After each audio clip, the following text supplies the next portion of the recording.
curtain. And if you have, there's two ways to communicate with us today. Chat is the best way to communicate with the other folks in the audience. So feel free, and it's not a bad idea to just drop your name and where you're from into chat. And whoops, that's my timer saying that it's the top of the hour.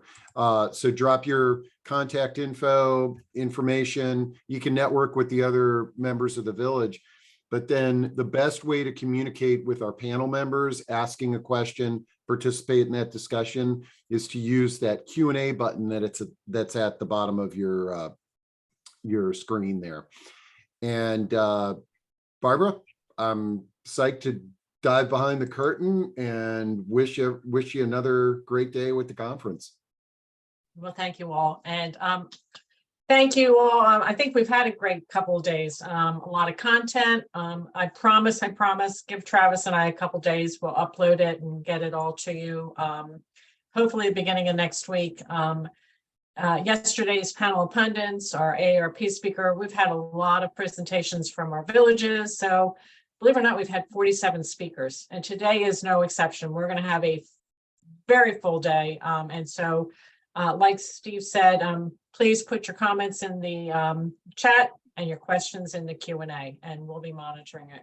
And now I'm pleased to introduce Judy Berman, who's going to introduce her panel and our discussion. Judy is the Executive Director of Capitol Hill Village, one of our founding villages, and we look forward to your presentation. Thanks, Judy. Thank you, Barbara. Good morning, everybody.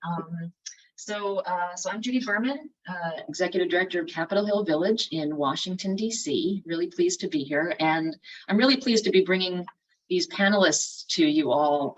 I've learned a lot from them and was really excited to bring them to the Village to Village Network Conference. I want to just do a brief introduction here.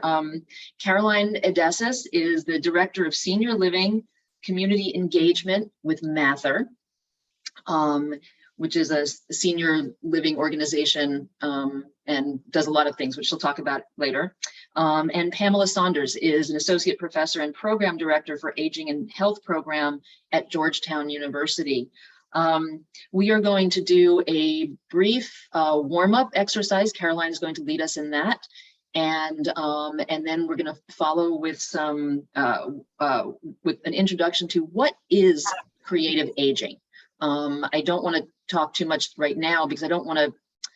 I think we want to keep the creativity flowing. I don't want to put a box around it just yet. But we'll talk about what is creative aging, why does it matter to villages. We'll have some dialogue, hear from Caroline and Pamela, and then we're going to open it up to some discussion with the audience. So at this moment, I am going to hand things over to Caroline to get us warmed up and started. Perfect. Thank you so much, Judy. So while she's pulling up her screen, I'll just say that it's exciting to be at this conference because I don't come from the villages world. I do come from senior living, but Mather also does a lot of community outreach outside of our communities and has a research institute. So we kind of, our home base is senior living, but we also have community initiatives and our research wing. But I'm really excited to be here. So Judy, whenever you're ready. I pulled up the wrong thing. There we go. Got it. Okay. Sorry, and then I did the wrong thing again. Oh, wait a minute. Back up. Hang on. I lost my Zoom. This is all right. You know, this is what happens. You do it once and then you think you're all good. And then when you go to do it for the real, it's gone. Okay. You got it. Yeah, and we have so many windows open on our computers these days. It's exactly hard to find the train of thought. Well, while Judy's getting this shared nice and big, I had it before. We thought it would be really fun to open up our panel today with a little bit of our own creativity to set the stage for thinking about creativity and connection and community, even in a virtual space like we are in right now. So just take a moment to really look at this Faith Ringgold story quilt and use this as kind of your mindful morning moment to just really look closely and observe and soak it in and think about what you're seeing. And if you want to throw in the chat things that you see, you can. But what we're going to do is hear or think about how other people have responded to this image too. So Judy, if you could go to the next slide. In one of our communities, and so specifically in this case, a memory support neighborhood, a group of residents wrote this poem with a member of our creative arts team. And I'm going to read it to you, but this is in the voice of Sophie, who's 93. I want Judy, if you hit that little microphone, do you think you can get it to play? If not, where is the microphone? Right, or the little speaker symbol up at the top. I can just read it. So this is Suspension, written by a group of women, mostly in their 90s. And they write, they dare to hope, caught between the stars and an unseen reality, the light guiding them to places unknown. Some of us are immobilized between confidence and fear. We stand together in this contrast, flying through the darkness, seeking a light to help decide. And this, as I mentioned, was written by a group of women, all living with various stages of memory loss within a community that really prioritizes creative aging, which is something we're going to talk about in a moment. But we used this poem to open up one of our creative aging innovation forums that we're going to talk about today. And we wanted to invite attendees of those forums when thinking about the future of aging in America and working in our various roles and industries to fill in their own poem inspired by these words. So we're going to invite you to do the same thing right now as a moment of reflection. So Judy, if you go to the next screen, you'll see some fill in the blanks inspired by Sophie and her neighbors' words.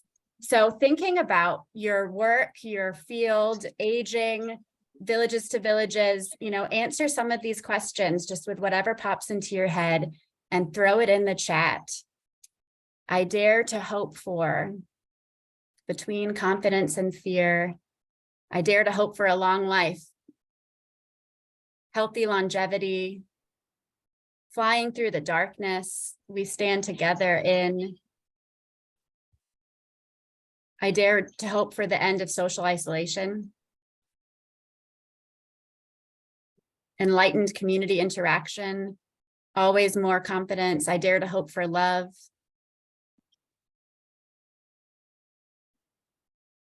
We stand together in creativity, remembering to smile and hope. We stand together in hope and faith and peace, a spirit of community, deep community, solidarity. These are great responses.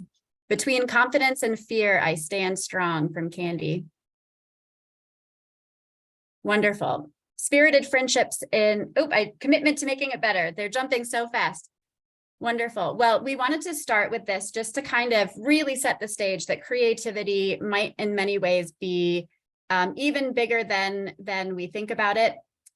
So I'm going to keep us moving and spend the next few minutes just setting the stage for what is creative aging, the research backing it up, and what it means to us here today. So Judy, if you keep going.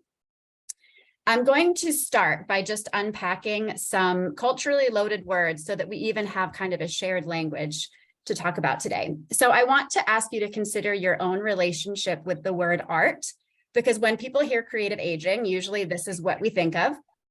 Do you view art as something created by society's geniuses, to be observed at a distance, or to be explained by experts, or to be enjoyed with awe and reverence for this sort of creative mastery?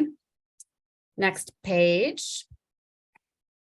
Or do you think about creativity kind of in this realm of arts and crafts?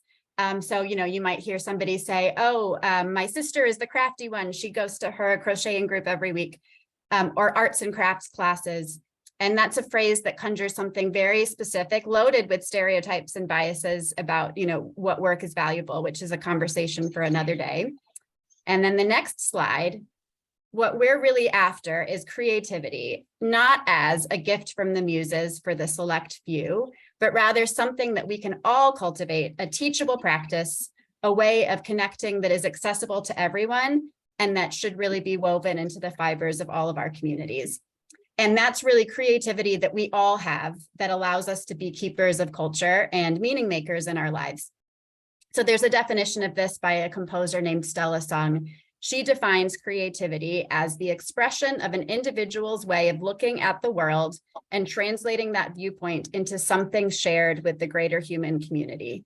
So right away, I feel like this has real relevance when thinking about villages, the idea of how does an individual express what's important to them and share it with their community around them. So next slide, I want to tell you briefly about Gene Cohen and his research to set the stage for our conversation today. So Gene Cohen was the first head of the Center on Aging at the National Institute of Mental Health, and he developed a whole new theory of older adulthood called the creative age. And he has a book by that title, as well as The Mature Mind. But something that he's really pivotal for is his evidence-based research that really found that older adults that participate in creative expression groups, whether singing, dancing, art making, improved all measures of physical and mental and social health. They went to the doctor less, they used less medication, they had improved mood, they had less depression, less loneliness, were more socially engaged. So his research really set the stage for this movement called creative aging.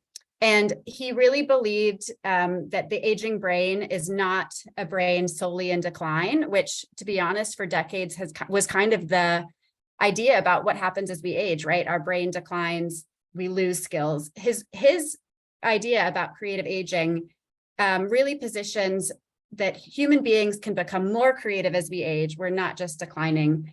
And that's really pointed to feelings of mastery and social connection through creative experiences. So next slide to kind of highlight what we mean by this.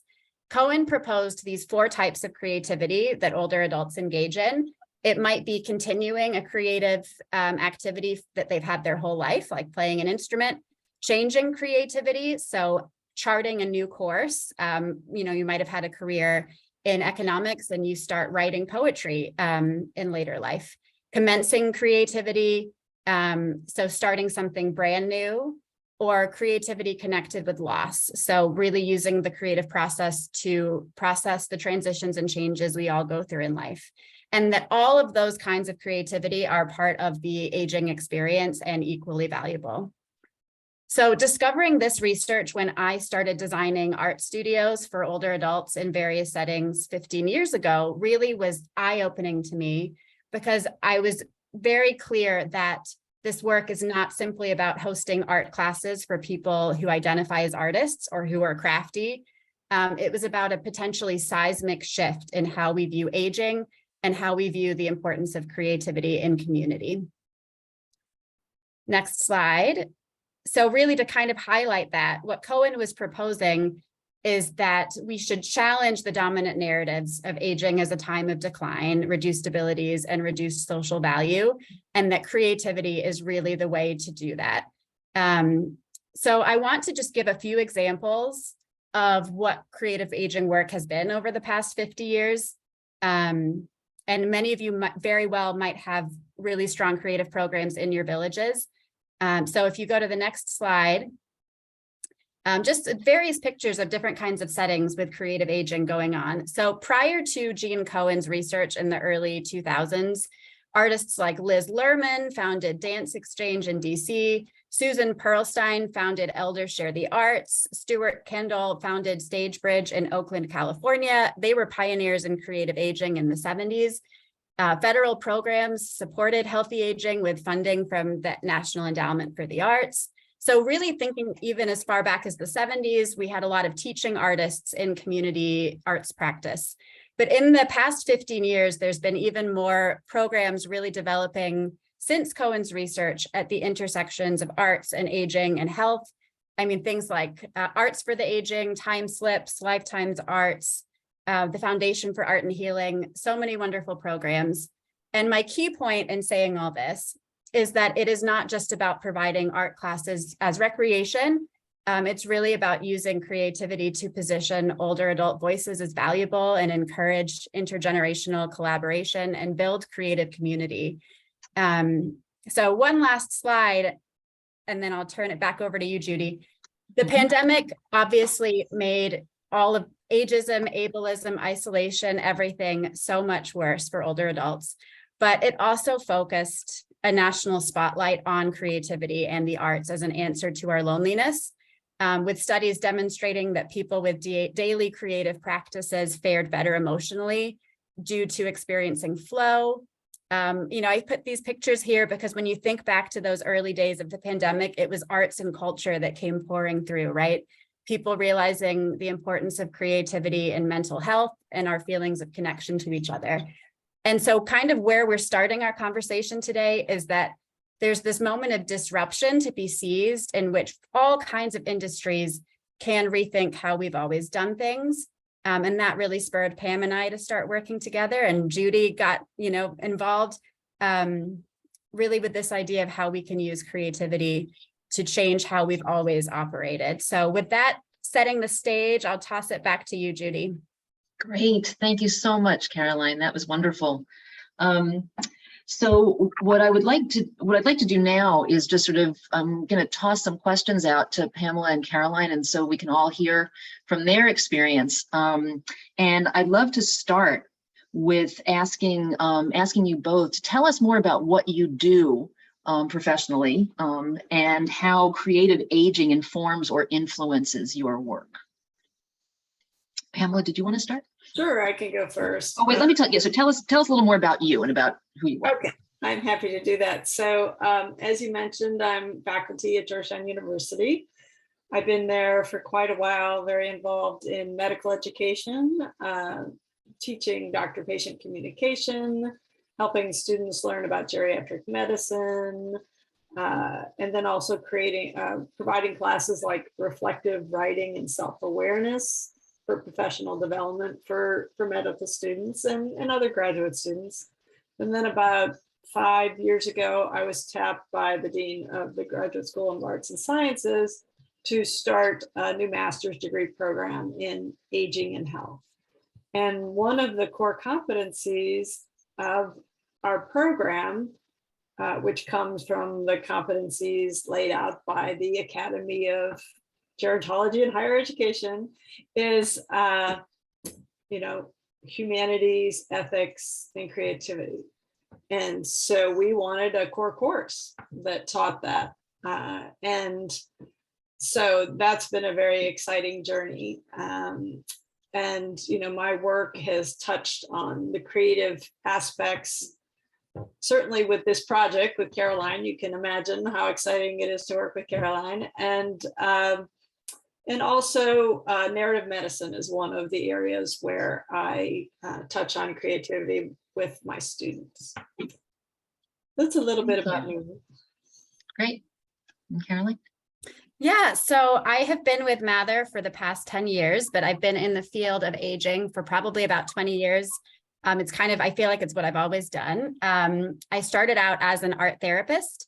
So right now I am Mather's Director of Community Engagement, meaning that I oversee all programs and services, resident life in our senior living settings, but we do have outreach to the broader community and research as well. So I'm very fortunate to get to kind of work within our communities, which are life plan communities, meaning independent living all the way up through a care venue. But I also collaborate really closely with the team that goes outside those walls. So the sky's the limit. But I started out as an art therapist, really thinking about how I could use creativity to support individual adults experiencing transitions or changes in isolation, et cetera. But really quickly, I realized that I just care so much also about how the arts change the community and the systems around them, and that so many of the challenges people face through life are not necessarily due to individual concerns, but due to systemic struggles or communities not necessarily being there to lift them up. Mm-hmm. So really, I became very interested in how creativity can inform all of that. So it informs everything I do now in both overseeing new programs, thinking about design of new communities, and just challenging people to think about creativity not as one kind of program, but as something we can pour into all of our programs. Great, wonderful. Pamela, there was a follow-up question about can you just give a quick explanation? What is narrative medicine? So narrative medicine, it's hard to give a quick explanation, but it's the idea that if we teach healthcare professionals to think about the patient's story and see the patient as a whole person and not just some notes on a pad, that we can better connect with them and better help them through their clinical journey. And there's, courses and programs and books about it. I could try to put it in the chat. Rita Sharon is the MD PhD who developed the field of narrative medicine. I'm happy to talk more about that. Yeah. Well, thanks. You can see how the overlap, like there's there's certainly some story there. So let me just say, last winter I participated in a pretty amazing experience called the Creative Aging Innovation Forum that was created by these two wonderful women that you see in front of you. And I recall looking at the list of invitees and wondering why I was included. I'm one of those people who thinks like, I don't have a creative bone in my body, like I can't, that.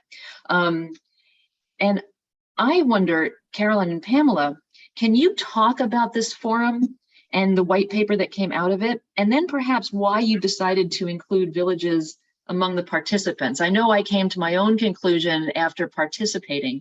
And one of those conclusions was a desire to bring this to the village community because it's so wonderful. But I did have that reaction of like, why was I here? What is this thing? So, yeah. Thank you for that question. I'm happy to start. So when Caroline and I met several years ago, she was, working in the DC area and wanted to make connections with local universities. And I had Caroline give a lecture to my students in the master's program. And then we quickly realized that we could have lots of cool things to do together. So we started thinking about the tremendous disruption point, inflection point that we were living through during the pandemic. And we thought, there's something going on here and we want to talk about it and we want to learn more about it, having to do with creativity and aging during the pandemic and how things went virtual and poof, we had this whole new paradigm. So we decided to get people together from very diverse sectors. So not just the academics in their little ivory tower, not just the senior living execs, so we wanted everybody together, people thinking about housing, thinking about arts programs, thinking about organizations, thinking about space, art therapists, artists, aging services. We didn't see much of a crosstalk between those groups. And we thought, Caroline being with a senior living organization, one of our other colleagues, Gay Hanna, being an artist and arts leader, we thought, hey, we need to have a whole bunch of people in the same room who could think creatively and innovate. We knew that having diverse audiences would lead to more robust innovation. So that is really why we wanted to reach out to multiple sectors, multiple industries, and get everybody in the same room. So that is a direct answer to your question. And I'm happy to talk more about the sessions as well. Great. So if you'll bring up the first slide. Sure. A little bit of a visual.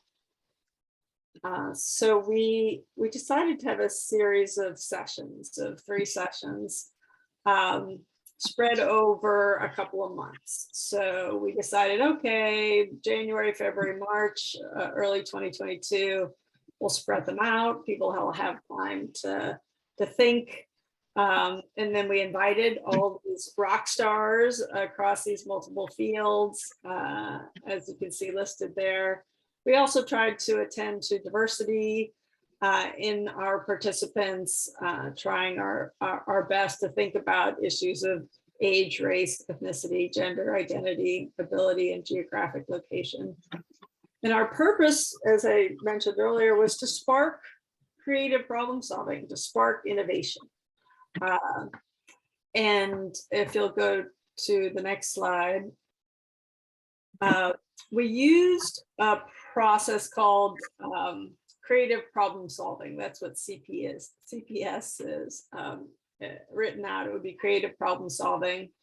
And it's a little bit like design thinking. If you've ever been in a workshop where they've taught you to try to use a design thinking mindset. And in in creative problem solving, you want to think about your purpose. Have we framed our problem or our challenge the right way? How will we set this conversation up to help us change things downstream? To really get people to think about what innovation means. And then opportunity areas has to do with, what is it we really want to think about together as a group? Let's use our group as a fresh perspective. And then the process of ideation happens. So you carefully select your opportunity area. Ours was creative aging. And then we got groups together to think about that very deeply. And then there's this opportunity for convergence. So you have an idea, I have an idea. How do we help them converge? So that's just a little brief snippet on the creative aging or creative problem solving model. If you could go to the next slide.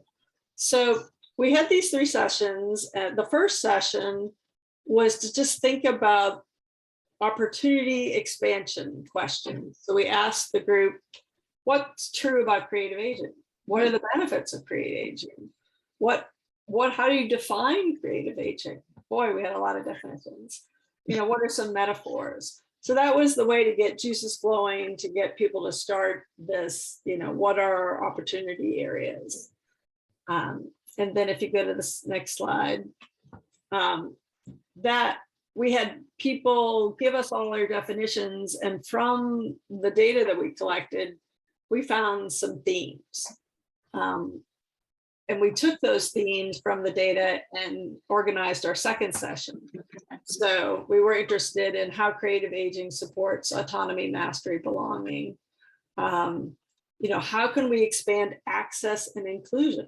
Is it just for the people who have Zoom access? Are they the only ones who are going to get the online classes? Is it people who are already have the ability and the resources to get themselves to the senior centers? Are those the only people we're going to be able to reach? And then how can we get to this on a big level? What kind of systems changes can we address that will bring creative aging more into our thought process at all levels? And then the next slide. So by session 3, we had about 24 ideas that were really the top concepts that we wanted people to think about. We had people vote, our participants voted on their favorites, and then we came up with a list of 24 amazing ideas. And so in our small group incubators, which were breakout rooms, cultivated or curated to have people from all these different sectors. So the artists and the senior living and the arts organizations, we tried to gather people in groups that were diverse that way. And then they were given 2 or 3 ideas, and then we wanted the group to flesh out these ideas. And you can see on the screen is a template, take your idea and tell us who's being served, who's going to organize it, what is the idea, where is it going to happen, online, nationally, locally, why is this important, and trying to give ideas about how to get it going, and then what are the opportunities for cross-industry involvement, since we're really trying to engage all of these ideas in this cross-industry platform, and then anything else people wanted to mention. So people had about an hour and a half to do this. Most groups got to at least 1 idea, some even got to 2 ideas. So next slide. So we ended up, after the third session, we had all these great ideas, and we ended up with 16 that were really fleshed out that we wanted to take to the next level. And there were themes that organized these ideas.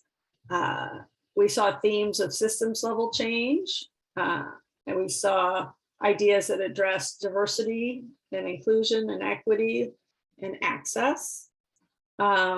We had ideas that thought about spaces, physical spaces, virtual spaces, public spaces, private spaces, existing spaces in senior living communities or in art or in senior centers, but then new, different spaces. And then a number of these ideas wanted to look at creativity for everyone, look at it intergenerationally, look at it internationally. So some of the themes that characterize these 16 ideas. And I wanted to talk to you a little bit about two of the ideas that are particularly relevant to villages. We had invited people from villages to help think about this as a group who works closely and intimately speaks to and works with older adults, but also has an infrastructure. So let me pause there and see if anybody has any questions before I launch into these two ideas. Just before we jump to questions, first I'm going to apologize. There seem to be some squirrels living in my ceiling, and if anybody else can hear those, I apologize. Sometimes they just get really loud. That's what's happening right now.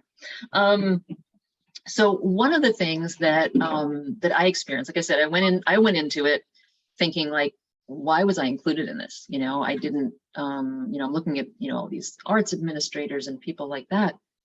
And one of the things that really occurred to me as we started to talk about creativity and aging was this sort of aha moment, which is that villages themselves are an example of creative aging, right? That this is the people coming together to solve a problem. It's not creative aging in the traditional sort of arts sense, but in that creativity sense, that we are building the world that we want, which to me was sort of like, wow, I thought that was just really exciting.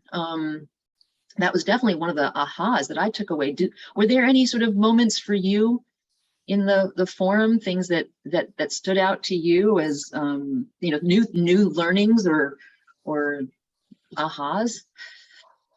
Caroline, can I pass that to you? Yeah, I can definitely expand on what you're both saying about so when, as Pam said, we had these 280 or something ideas that were then voted down to 24. And as Judy mentioned, one of the 24 prompts to turn into an idea was something along the lines of replicate the success of the villages system to expand creative aging to all. And that was, kind of an interesting thought of, as you're saying, villages already have this, really robust infrastructure. And so many of the ideas that came up in the forum's conversations were about creating networks, creating infrastructure, creating chapters that cross industry lines and cross systemic lines and create shared spaces.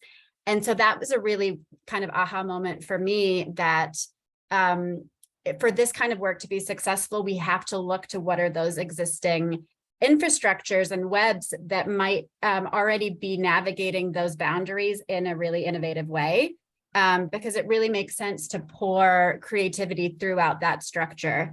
So specifically related to villages, the strengths of villages are that you're built around local resources, people coming together to benefit each other, crossing various boundaries. So all of that seemed like really fruitful places for further creativity to happen. I think the other big takeaways for me were, as Pam mentioned, the emphasis on not just how creativity benefits an individual, but how it changes society and changes systems.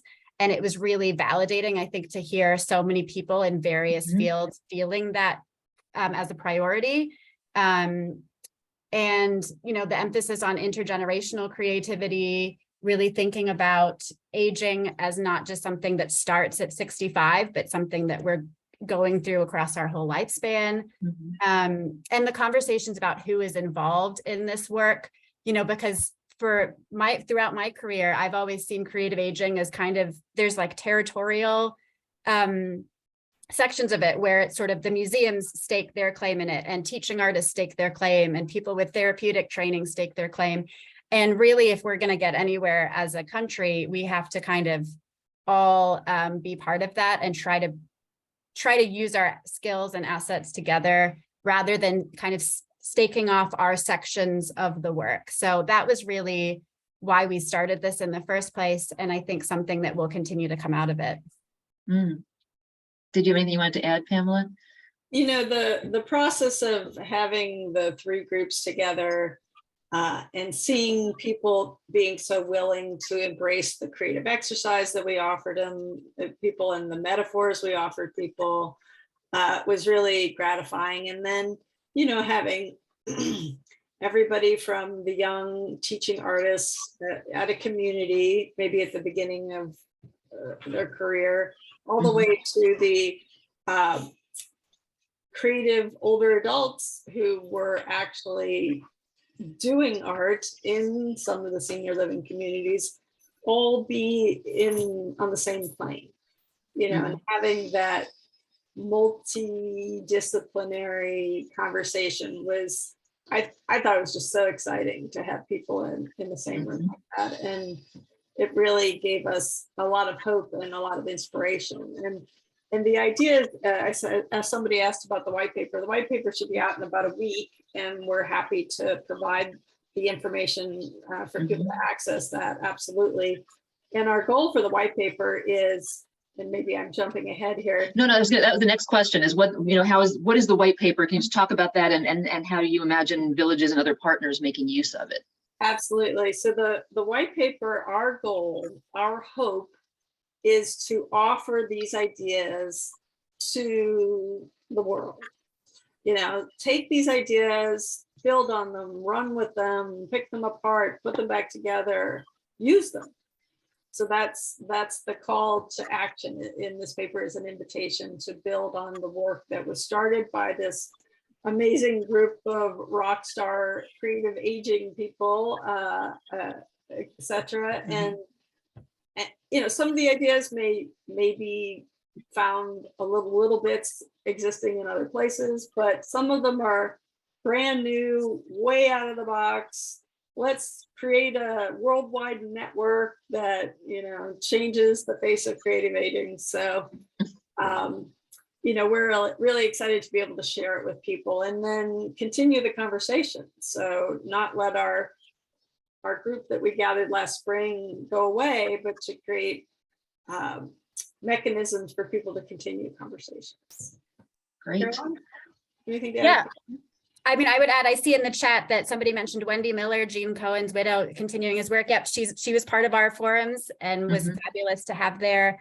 I would add that some of my favorite abstracts, just to kind of share like little glimpses, because truly, as Pam said, we want people to take these ideas. We had one on intergenerational activism, which I know is already showing up in some villages, growing creative spaces. So as Pam said, really looking at how we can create spaces that are not just for older adults or not just for artists, but really bringing them together in new ways, redefining who space is for. One of my favorite names for one of these was the All-Vents idea, which was about perpetuating sort of that community art magic of the early pandemic through these community events designed to inspire feelings of awe.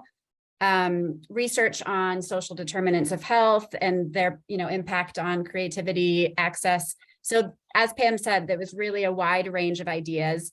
But the other thing I would say is that we went into this not wanting just to have a conference that kind of highlighted existing best practices, even though those are really fun, but we really intentionally wanted to say, how do we create the future? How do we create new things?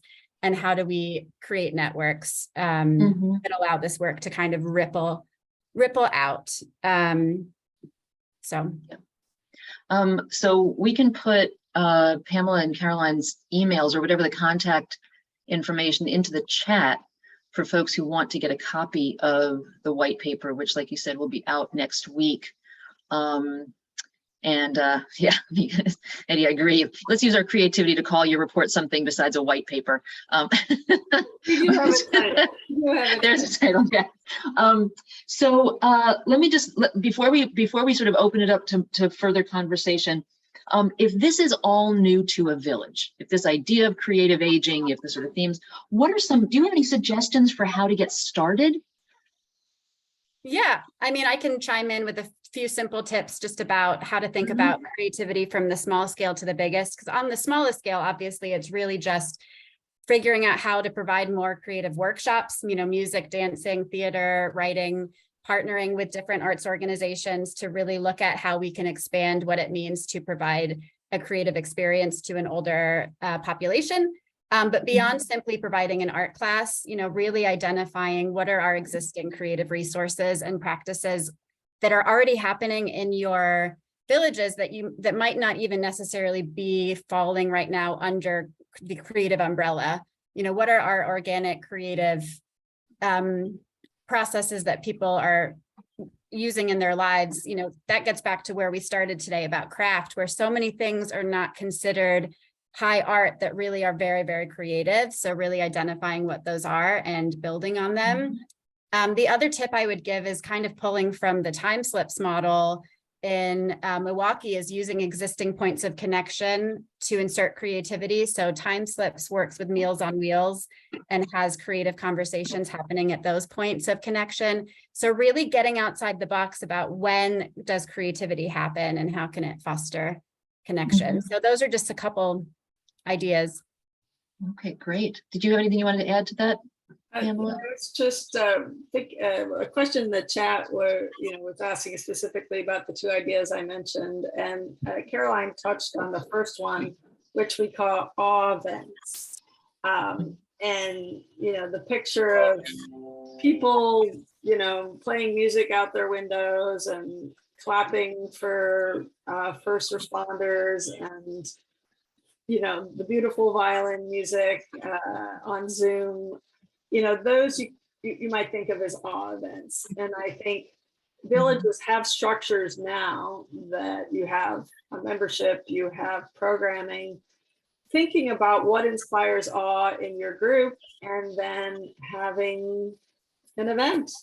That would be a really easy way for villages to take up this idea. In the white paper, there'll be a reference that will help you learn about awe events. And, we even give us some examples about how you could get started in terms of, publicizing it and who you could invite and how you might design it. The second idea we thought, and we mentioned it a little earlier, is the title of this idea is Creative Aging Program Structure, CAPS, in the village networks. So this was designed specifically for use in the villages. And the prompt was, the villages already support aging in place, they're self-governing, they have resources, they have volunteers. Why not create a series of programming, and it doesn't have to be big and fancy, but a series of creatively themed events that you can offer on a regular basis, starting slow or starting fast, however, and so those are the specific two ideas that I thought had particular resonance for the villages. We got a question to further explain that, but before you do, Pamela, I want to say I would like to request that people send their email directly to Caroline or Pamela, not just leave it in the chat. I'm sorry that wasn't clear, but please do send your email and a request for the white paper to Caroline or Pamela. I did put my email in the chat. Yep. Put it in again if people email me. It might need to give me a week or two, Mhm. but I'm happy to send it, put you on a list to get the URL information. Okay. We do have some questions in the Q&A, so I'd like to get to those. And I also want to as we opening it up, to give us an example of, as you're, sort of what you've taken in, what's an example of creative aging that's happening in your community? If you'd like to share that while we're taking the questions. Barbara, would you mind Sure. doing the questions? Sure. The first one is, will you share an example of using creativity with older adults who are isolated and with their daily challenges? Yeah, I mean, there's all kinds of things you can do just in a one-on-one base, kind of using the example of going into somebody's home and offering creativity, and thinking outside of that realm of, people often think of, oh, bringing in paints and doing a painting together, but really thinking about things like storytelling, story gathering, poetry, movement. Really, what would it mean if you had a volunteer going into somebody's home that was a dancer, and you sent dancers to people's living rooms to, choreograph together in their armchairs?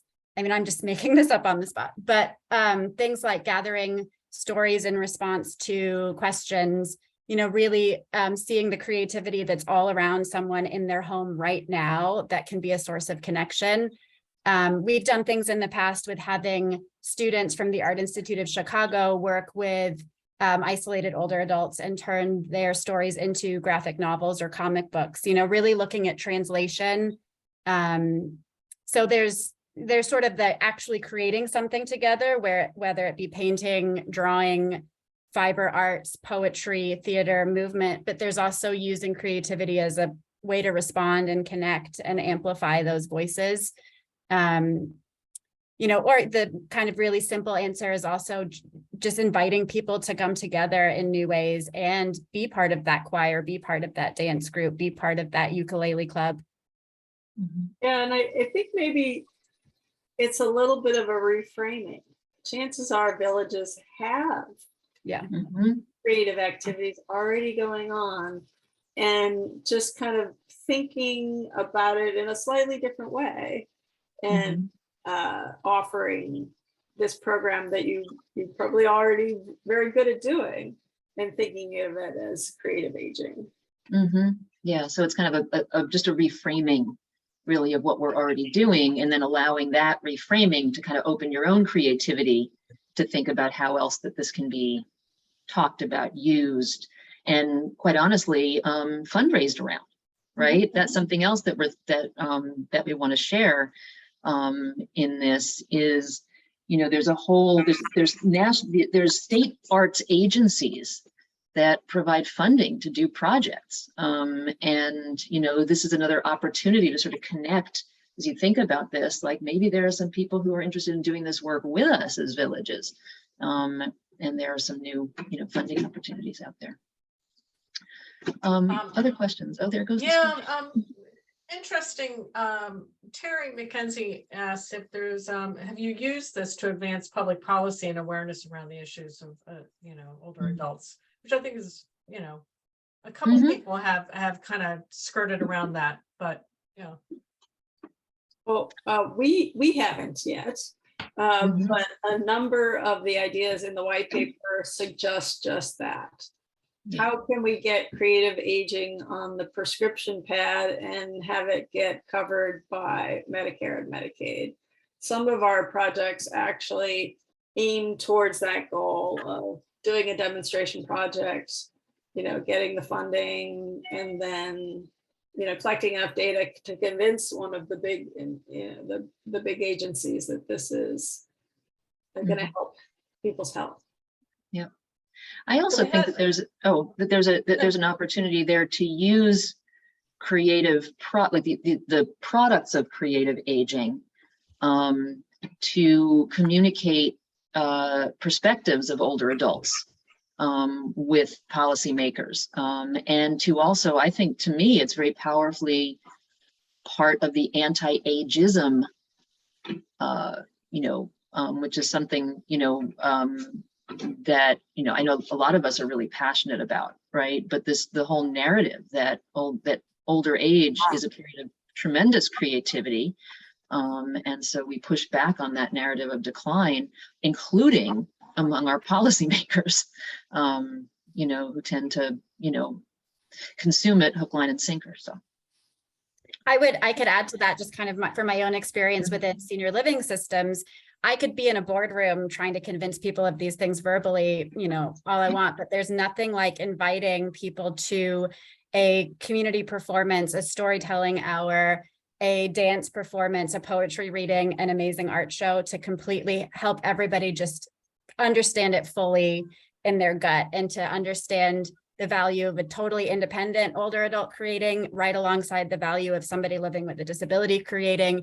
And so those moments of performance or sharing are so transformative. You know, they really do push ageism and ableism conversations forward. You know, they allow us to have those moments of transformation on the larger scale.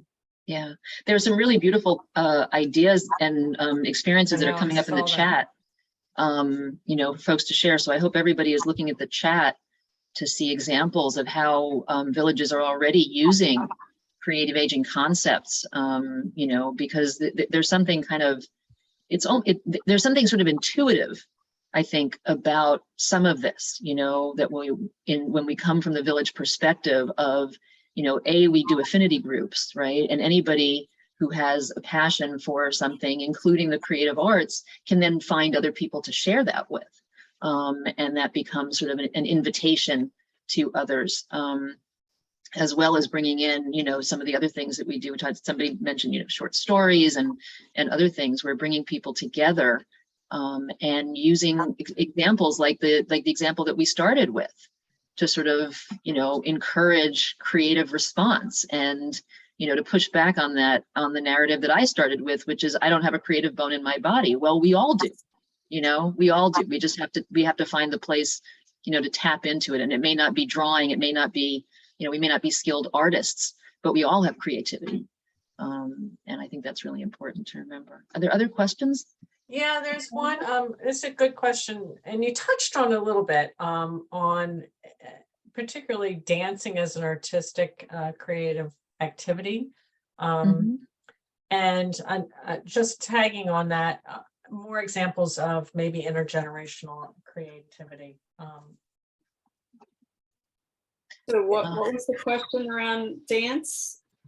If you're putting in any, if you know of any dance or, you know, programs that could, you know, introduce, you know, dance within, you know, movement.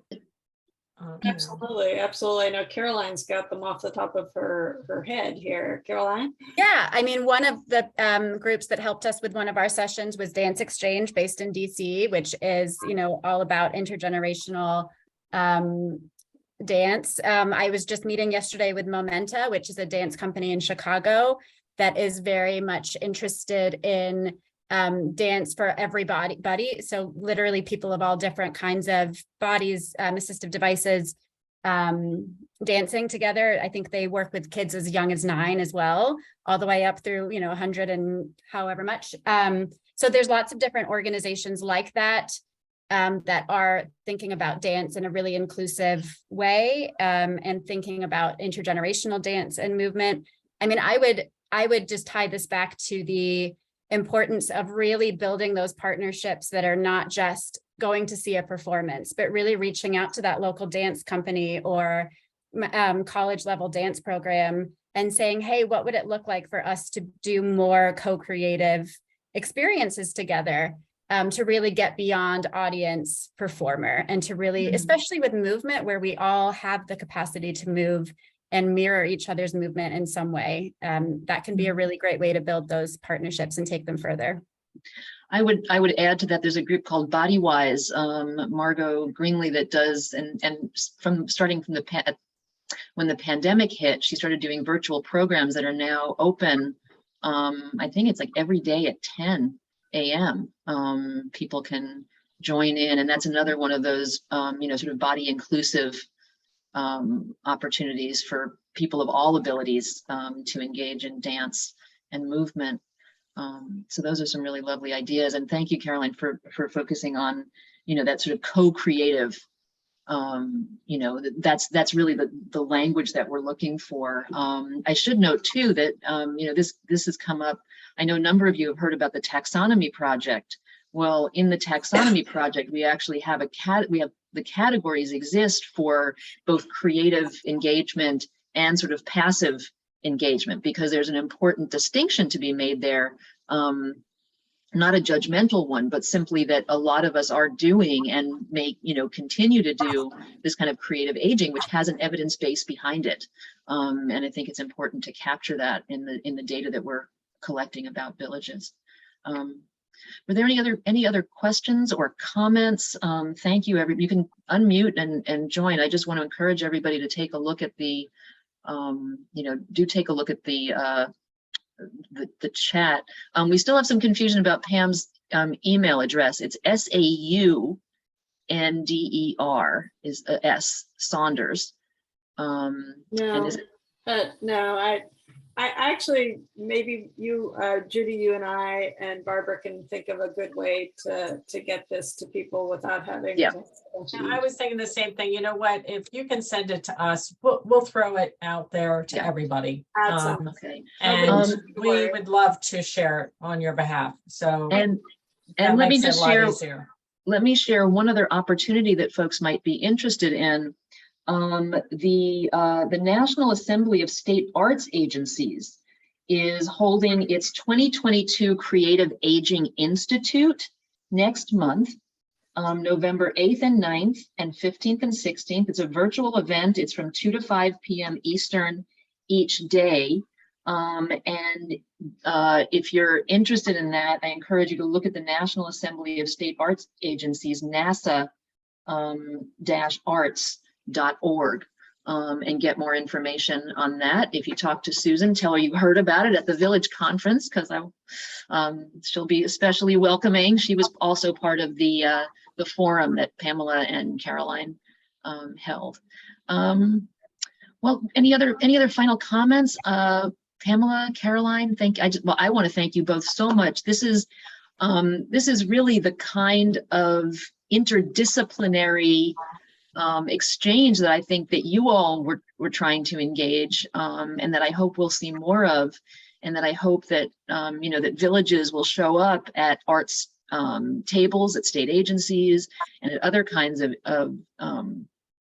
conversations and dialogues, so that we can really be creative together and really think about how to bring this incredible opportunity to all of the older adults that are participating in villages, as well as acknowledge the creativity that got us to this place, because I think that's important too.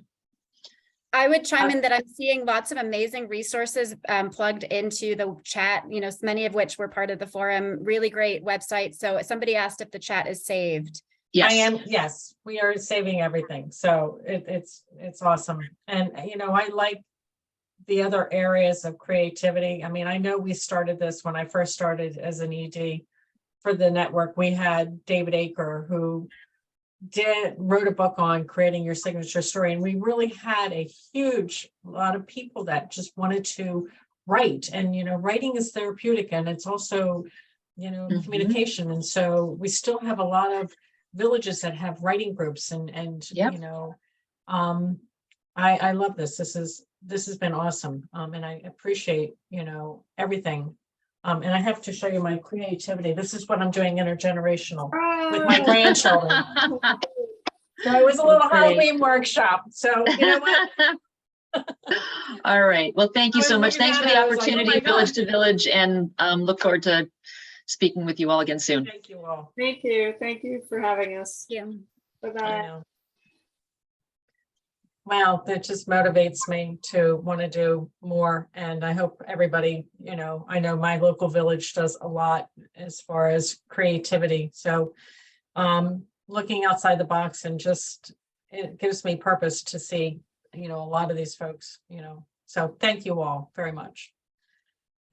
Next up, we have a great back-to-back session hosted by Hilary Simmons, who is the Vice President of Village to Village Network, but also the Executive Director of A Little Help. And she's going to talk about creative partners, adding value for members and villages. So I'm going to turn it over and have Hilary introduce our panel of speakers. Hi, Amy. Hi, Eric. Nice to see you. And we'll take it away. Go ahead, Hilary. Thank you so much. We're so excited to be here this morning to talk about creative partnerships. I'm joined today by Eric Leviton, the CEO and founder of Vivo, a strength training program for older adults, and we'll hear more about that soon, and Amy Ford from Silvernest, a home sharing platform. So we're really excited to share some of the ways we're partnering and learn more about these different options to see how other villages could partner with Vivo, with Silvernest, and with external partners in general. So I'm delighted to share today, and I'm going to pull up our presentation here. Just one moment.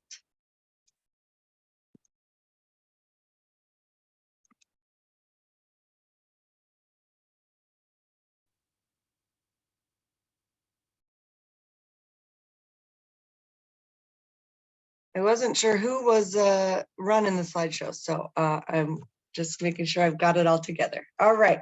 So as I said, I'm joined by Eric and Amy, and we're really excited to hear from them today. And a big part of partnerships for me has been, how can I add value for our older adults and for our volunteers and community overall, and for our organization as a village. So I'm excited to dive in a little more today. So partnerships have a lot of different value. I probably don't need to tell you all this, but some of the ways in which we can help each other by partnering, I've listed here, like revenue. I know that's a big one for villages, and we've talked about at the last two conferences, actually, through our Reimagining Villages sessions that we've done in the past, that strategic and creative partnerships can really hopefully help us bring in new revenue streams that are creative and not just necessarily about marketing dollars. So whether that's a partner paying for some memberships or opportunities for shared revenue that would be recurring, I think that's kind of the most sustainable type of revenue to be looking at. And even those in-kind contributions of goods, services, space, marketing can really add up and really bring value to the village and to the village members.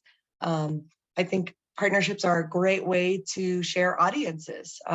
So, we're bringing to the table our whole community of members and volunteers and donors, but we're also then interacting with the audience of the partner as well.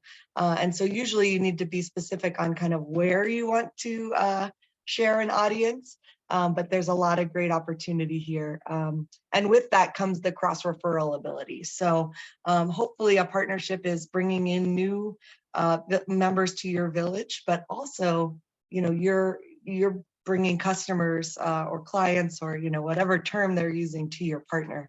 So there's a lot of different pieces with those cross-referrals and opportunities for visibility as well. And a big one I think about as we're looking at different partners is, what value is this bringing to our members? And what value is this bringing to our organization? So I'll get into that as well. I put together some criteria for kind of my checklist of, as I'm vetting out a new partner, what I'm looking for. Collective impact, I think, is another great thing to think about, and a great thing to share, through grants or to donors and stakeholders, because you can really grow your capacity and footprint through a partnership. And because you're being vetted by them and they're being vetted by you, it also creates some legitimacy and credibility, because anytime you're working with an external stakeholder, it means you're getting an okay from somebody and they're getting it from you. So you get that kind of feather in your cap. I think villages provide a lot of value to partners. And this is something that's important to communicate as you're a village and you're seeking out potential partners. You kind of have to sell yourself a little bit as well. But we know, older adults in our country that is the fastest growing demographic, 65 plus, but specifically 80 to 84 plus. We are aging, and there is significant net worth in that aging population. And, that might not always overlap with the folks we're serving. But I mean, we can't discount that we have a target market for some folks. And not only are we bringing older adults to the table from our audience and our community, but our volunteers as well. At A Little Help, we're very intentionally intergenerational. So we can reach folks of all ages through our messaging and marketing. And I think it's so valuable as a village to be a trusted source of information, which is why it's also so important to vet and have consideration for the criteria you're using to bring somebody on board. Because, people take us at our word. We've built a reputation as a village to help our older adults, and we want to use that wisely to put our stamp of approval on somebody, but also that has value.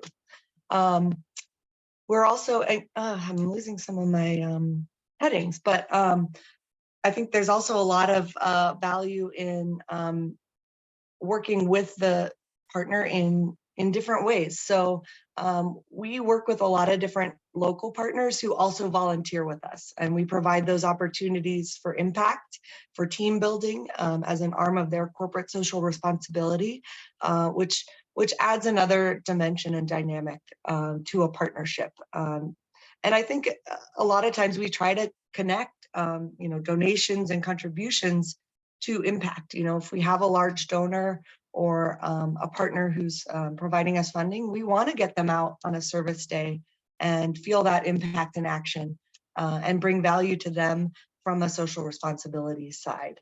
And if you're partnering with somebody in the healthcare field, and this is something we're trying to really get a hold on the numbers and the data and speak the language of healthcare to show them how much cost savings a healthcare organization can have by working with a village. I think there's so much potential there, especially when you look at something like PAPA or Neighbor and a BOR.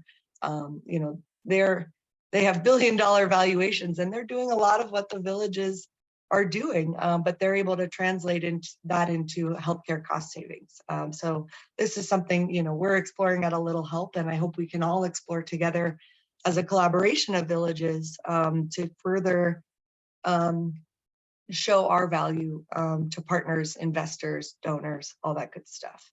And another value to our partners is that visibility through philanthropy. So as a partner, folks can say, hey, we're working with this nonprofit, and look how wonderful we are and the great things we're doing in the community. So another kind of feather in the cap moment there. And I see Eric and Amy kind of nodding, so I'm hoping we are bringing that value to them as partners. And I know they'll speak to some of the ways we're working together in just a moment. So when you're thinking about a potential partner, you definitely want to make sure there's alignment with your mission. I think mission creep has a huge potential as you're looking at partners. I get excited by, okay, what else can we do to help? What's kind of the new shiny object? But it's important to make sure that while you're thinking creatively about all the ways you can support members and volunteers, you're not letting that get into mission creep. So you want to look at alignment on the mission and look at sectors that have a lot of overlap and aligning goals and expectations. So we found a lot of great partnerships in the technology sector. And technology, is sometimes one part of the piece, but part of the puzzle, but it's also housing. It's also physical wellness, right? So technology is kind of the bridge to that. And we'll hear more actually about A Little Help's partnership with Dorot in the next section as well, because tech coaching is a piece to unlock the potential of the technology. I mentioned a bit about healthcare, hospitals, insurance companies. I think we're such a no-brainer to build these partnerships, but we need to start speaking their language and have that data to say, look how much longer we're keeping people in their homes in a more healthy way, and look at all the risk that we are minimizing, which, healthcare today is all about risk management. So we're doing that, and we should be partnering with those kind of folks. Financial services, transportation, housing. We'll talk more about that with Silvernest and other nonprofits. Building out partnerships can look a lot of different ways. And I think it's important to be creative. While we don't want to get into mission creep, we can also find interesting ways to see where those complements and those overlaps come together. And look at your existing network. It might not be an obvious fit, but I mean, so much is relationship based that, it's worth a conversation. How might we work together? And maybe it's just that, it's a sector that doesn't really need the marketing eyes of our audiences, but, they are looking for that corporate social responsibility aspect, that team building, and we can show them impact and they can show us funding. So just be creative, I think, in that.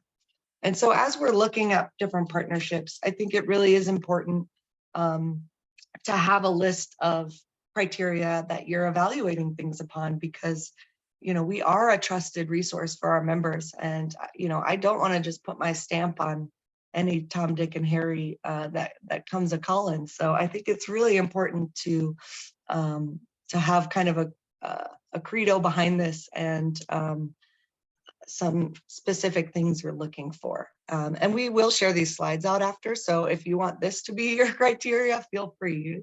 It's all yours. The first thing I'm looking for is this going to enrich our members' lives? Is there a component of this that's improving quality of life, that has an opportunity for a positive impact? I think that's really important. And we use member pretty broadly. Our volunteers are also considered members. So we have older adult members and volunteering members, and overlap between the two of those. But are they bringing something to the table? And in addition to just supporting our members and volunteers, are they bringing something else to our organization? Are they pushing us forward strategically in some way? Is what they're doing based on an evidence-based model? Does this work? And is it founded in research or in science? Is this potential partner already tracking outcomes, and are they willing to share some of those outcomes with us? And to take it to the next level, are they willing to track a new outcome with us if we have a specific goal in mind? What data is on the table to work with?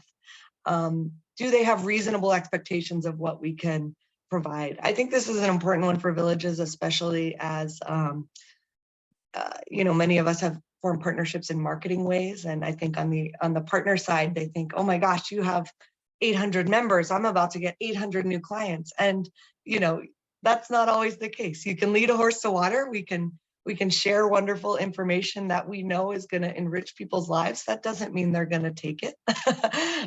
So it's important to have reasonable expectations and set those goals ahead of time and just communicate those. I mean, communication is key with any partnership. Is this a low or no cost option? This one's not a deal breaker for us, but it's something we look at. How heavy is the lift from a staff perspective? What's it going to take to operationalize this partnership and put it into practice? My staff are pretty busy, and I think at every village, we're usually acting with our hair on fire and putting out fires and just doing whatever we can to get through the day. And creating a new partnership takes some time and resources. But to get it out to our members, how much lift is that going to take? And one of the pieces of that is, is the partner coming to the table with marketing materials already put together to just drop into your newsletter? Or, do they already have a presentation they can provide at a webinar or, however you're doing like a virtual Zoom meeting? When the partner can come to the table with that, with their assets ready to go, that's a big help. But you still need to figure out, what's going to happen when people start calling about, hey, I came to your Vivo seminar, what next? And that takes people power. So it's just something to consider. Are they willing to cross promote? A lot of times we're promoting the partner, but is there a way for them to promote us?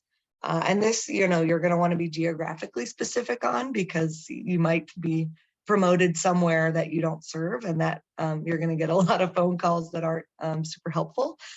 So kind of setting those expectations on the cross promotion and referral side.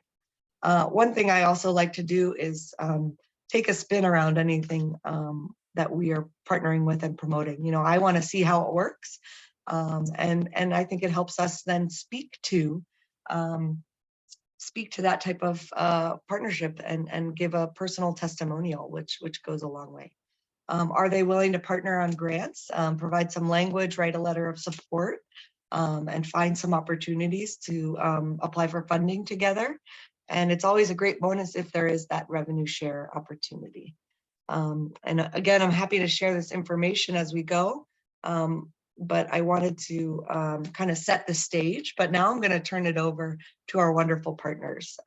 So with this in mind, we vetted out Silvernest and Vivo and other partners recently and started onboarding and operationalizing these partnerships for our members. So I'm really excited that they have the chance to share, you know, the wonderful value that they can provide to our members and the opportunity to partner with more villages. You know, we've been one of the test cases and now they're ready to rock to partner with more villages. So I'm going to hand it over to Amy. Thanks. And thanks for inviting me, Hilary, to be together today. And nice to see you, Eric, again. I'm just going to talk a little bit about who Silvernest is, what home sharing is, and then focus a bit on our partnership model. So we can go to the next slide. Sorry, Hilary, you got to toggle it for me. So a fresh take on an age-old idea. I think all of us have had roommates at one point in our lives, but as we get a bit older in life, we forget that that could actually be a solution for us. And so when we look at the next slide, some of the demographics, I don't need to spend much time here at all because this is all, we're all old hats at some of these stats around people want to stay at home, obviously. Most of their wealth is in their home. Most don't have probably quite enough for their needs later in life. And so, there's all sorts of complications and possible solutions to tackle some of these trends. Next slide. So this is Marlene and Becky. This is actually from a PBS NewsHour story that ran, which in this presentation I have a link to. These are a pairing that found one another on our site, which I'm going to talk a little bit more about. But the story between Marlene and Becky is one that is so representative of all of our user base. So it's worth kind of teasing out a bit. So Marlene is in the white shirt and Becky's in the flower shirt, and Marlene is the homeowner, and she had an IRA. She works part-time, doesn't want to leave her home. Inflation and rising medical costs, all the things that we know kind of strap budgets. And she had always lived alone, but she thought, well, what if I rented out a room? And so she got on Silvernest, found Becky, who's her renter, or what we call home seeker.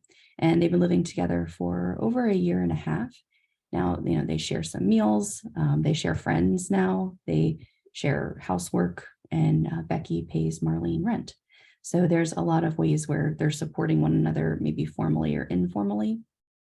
But this persona or this type of pairing is very common on our platform. Next slide. And we're also just seeing general increased interest on the topic of sharing space with rising rents, with inflation, with rising medical costs, with all the components that are driving our country on a macro scale.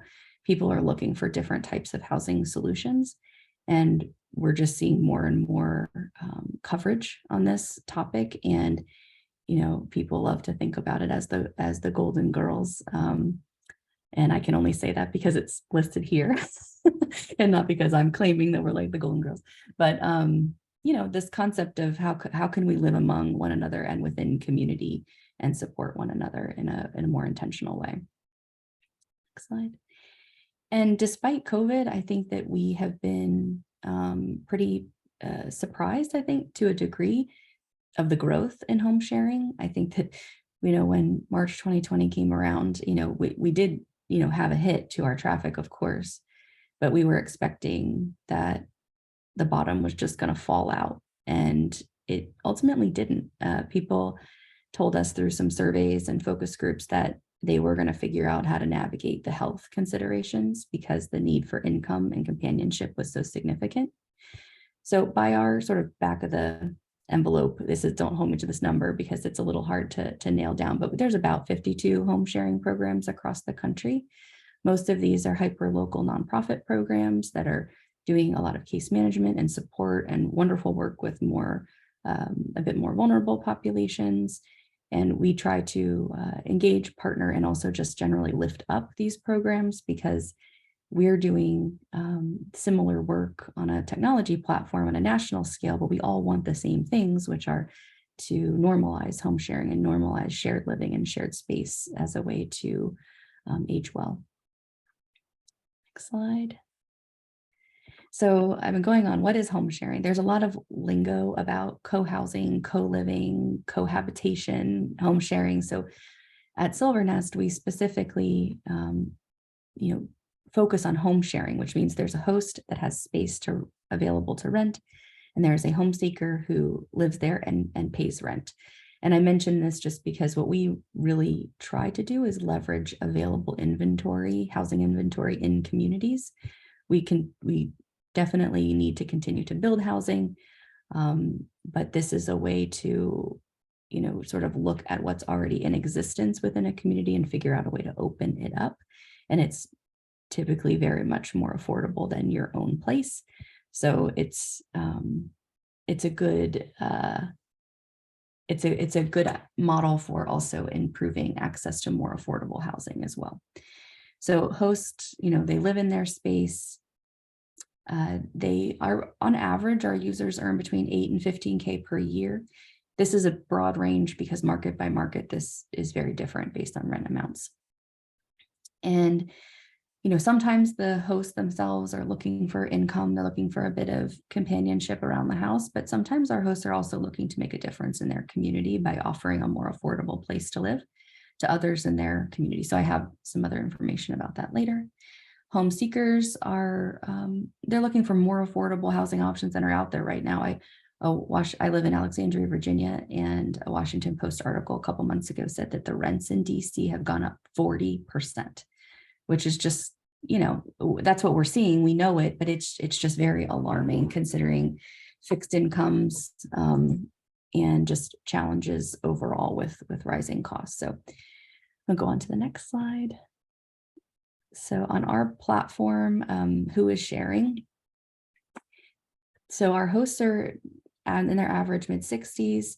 Most of them talk to us about a major life transition. That might be a health event, might be loss of spouse, might be children moving out, under some financial pressure, mostly female, sort of at this moment of, I'm not quite sure what I want to do next, but I don't want to move and I need some extra income.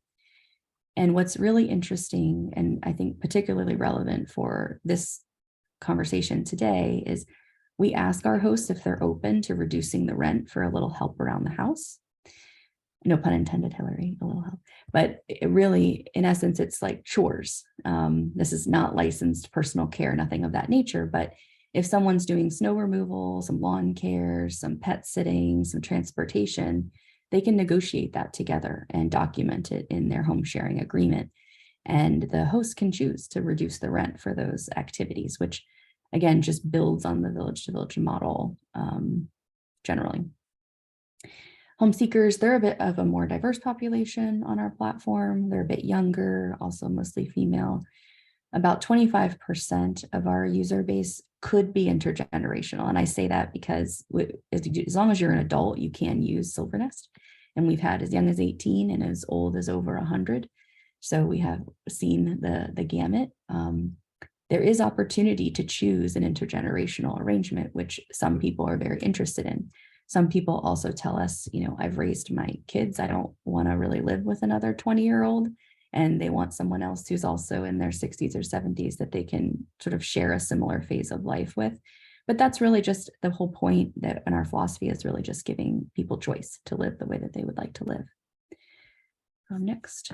So just a bit about our platform, and I'll go kind of quickly through this. So I don't know why that teeny one's so light, but maybe you can still read it. So conflict is human. We know that it's normal and it's inevitable that, there's going to be a little bit of adjustment or potentially times of friction. So we've reflected a lot on what are some of these areas of conflict and risk. And then we specifically try to address each of these. So these are probably what many people, maybe even sitting on the phone today, are asking themselves, how do I make sure someone is who they say they are? How do I make sure I could actually live well with someone else? Like, am I actually compatible? We actually have a lot of users that have told us over the years, like, I don't think anyone could live with me. They think that they're just horrible to live with, which is not true. It just takes an adjustment and some honest reflection.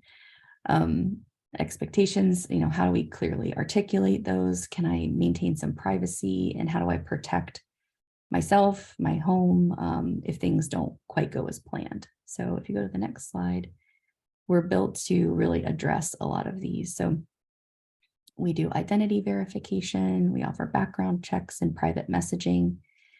We are our kind of core value that is different than, maybe someone going to a Craigslist or something, is that we have a compatibility algorithm. So you're filling out questions about yourself and what your preferences are. And then so is the potential home seeker. And then we show you a dashboard of people in your area who potentially match your likes and dislikes and what you're looking for. And then you can decide from there if you want to engage with someone or not. And then guidance and communication, this is pretty straightforward, but lots of in-application education. We've rolled out a really robust help center earlier this year. We do chat, email, phone, and actually we also do text. I forgot to list that there. We have text support, tons of advice and best practices. We also have a partnership with a HUD housing counseling agency that does conflict resolution and mediation. So they've trained our customer service team, but if our customer service team can't address it, we have that referral in place. We, templates and checklists for house rules and how to interview someone, and the home sharing agreement resource. So next slide. I've kind of already gone through this, so I'll just give just the quick kind of 4 steps of how to go through. This is how we're priced for individuals. You can always use Silvernest for free, kind of poke around, see if it's interesting to you. And then users can choose to upgrade to our subscription plan, which gets you a background check and other resources and tools. And I'm going to kind of go through fast because I want to make sure we have plenty of time for others. Next slide.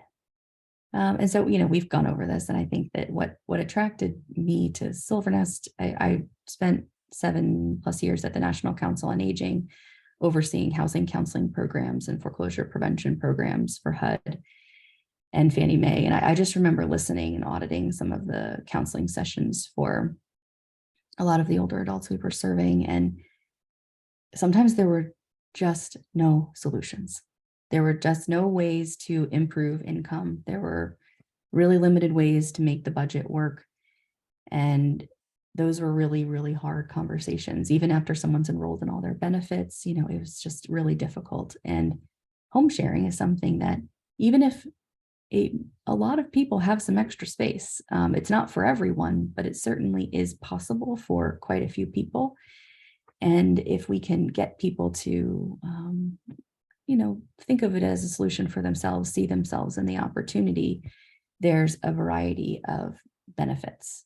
So it's sort of this unicorn, like you might come to the solution for income, but then you realize your housing situation just became overall more affordable, or you realize, gosh, I really appreciate the companionship more than I even anticipated.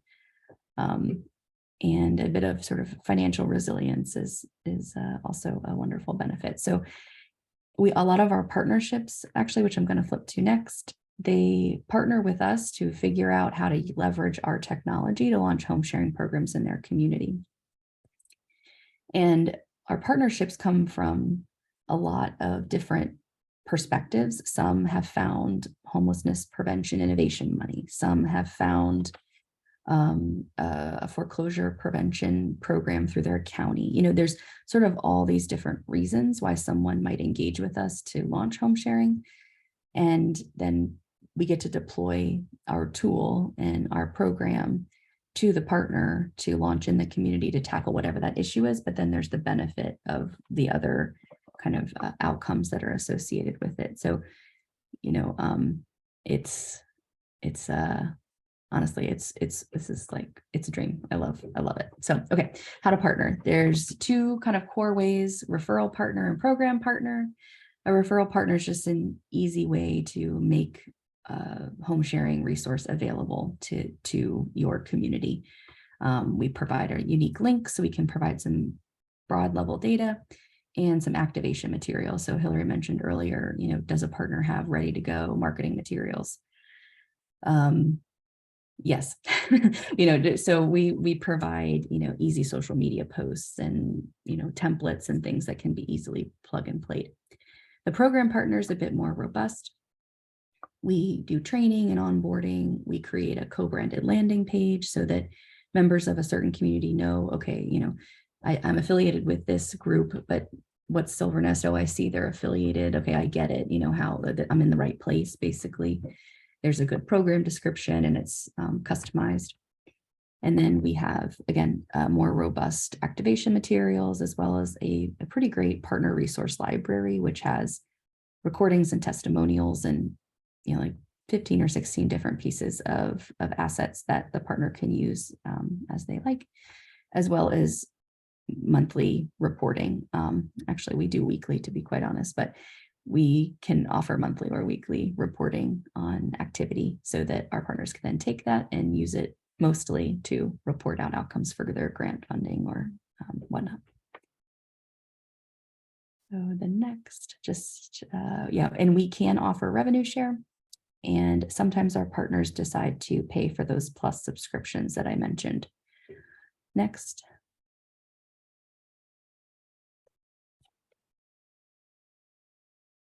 Okay, these are just some of our current partners, give you a sense, a little help. And then we've just added Met How at Home, which is another village. They are the second one to launch, and they just launched with us this week. So we're really excited about that. Next.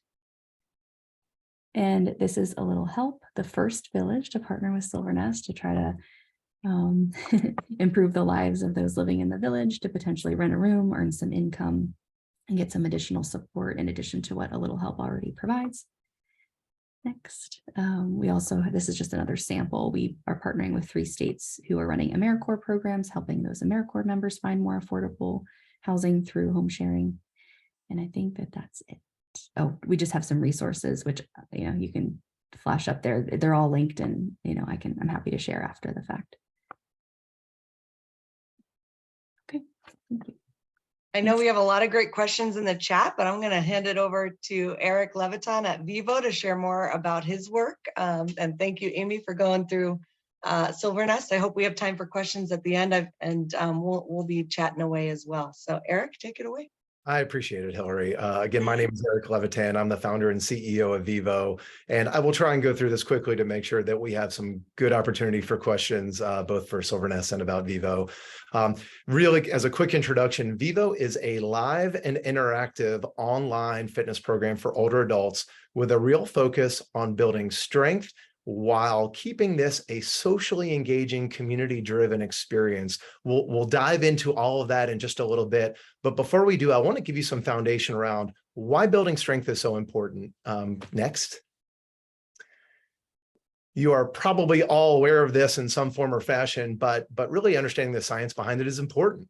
And, you know, activities of daily living always get harder as we get older. But what's happening behind the scenes is we are all losing muscle mass as we age. It is actually a progressive condition. It leads to something that is a word you may never have heard of before. It's called sarcopenia, which is really this progressive loss of muscle mass as we age. And it's what's responsible for so many of the challenges of aging, whether it's falls or osteoporosis and losing bone density, type 2 diabetes, cardiovascular disease, and ultimately it's what robs us of our independence.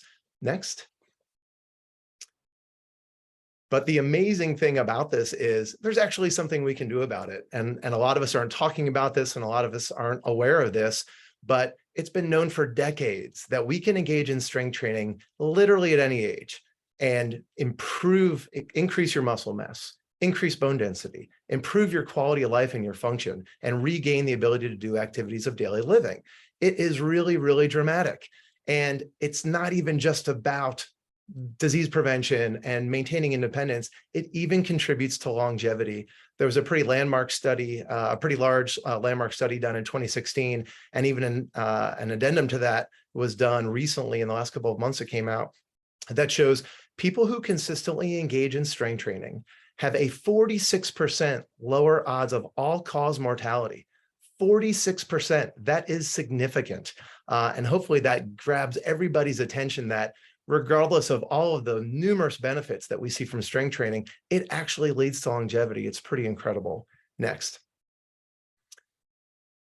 But given all of these strong indicators about how impactful this can be, it's really challenging to engage older adults in this kind of program. And let's be honest, it's challenging for fitness generally, right? So what we see in the landscape today is, certainly there are programs that give access to gyms. Gyms and boutique studios are not always the most welcoming environment for older adults. It really requires a lot of fundamental knowledge, and it requires having access to a facility like that. Because of COVID, we saw this really big rise of digital fitness solutions, the ability to get online, whether on a computer or on a mobile device, and access video. And there's or live stream classes where it's a live event, but it's really more of a one-way experience. But what's really tough about video and live stream classes are there's not a lot of feedback mechanism coming back.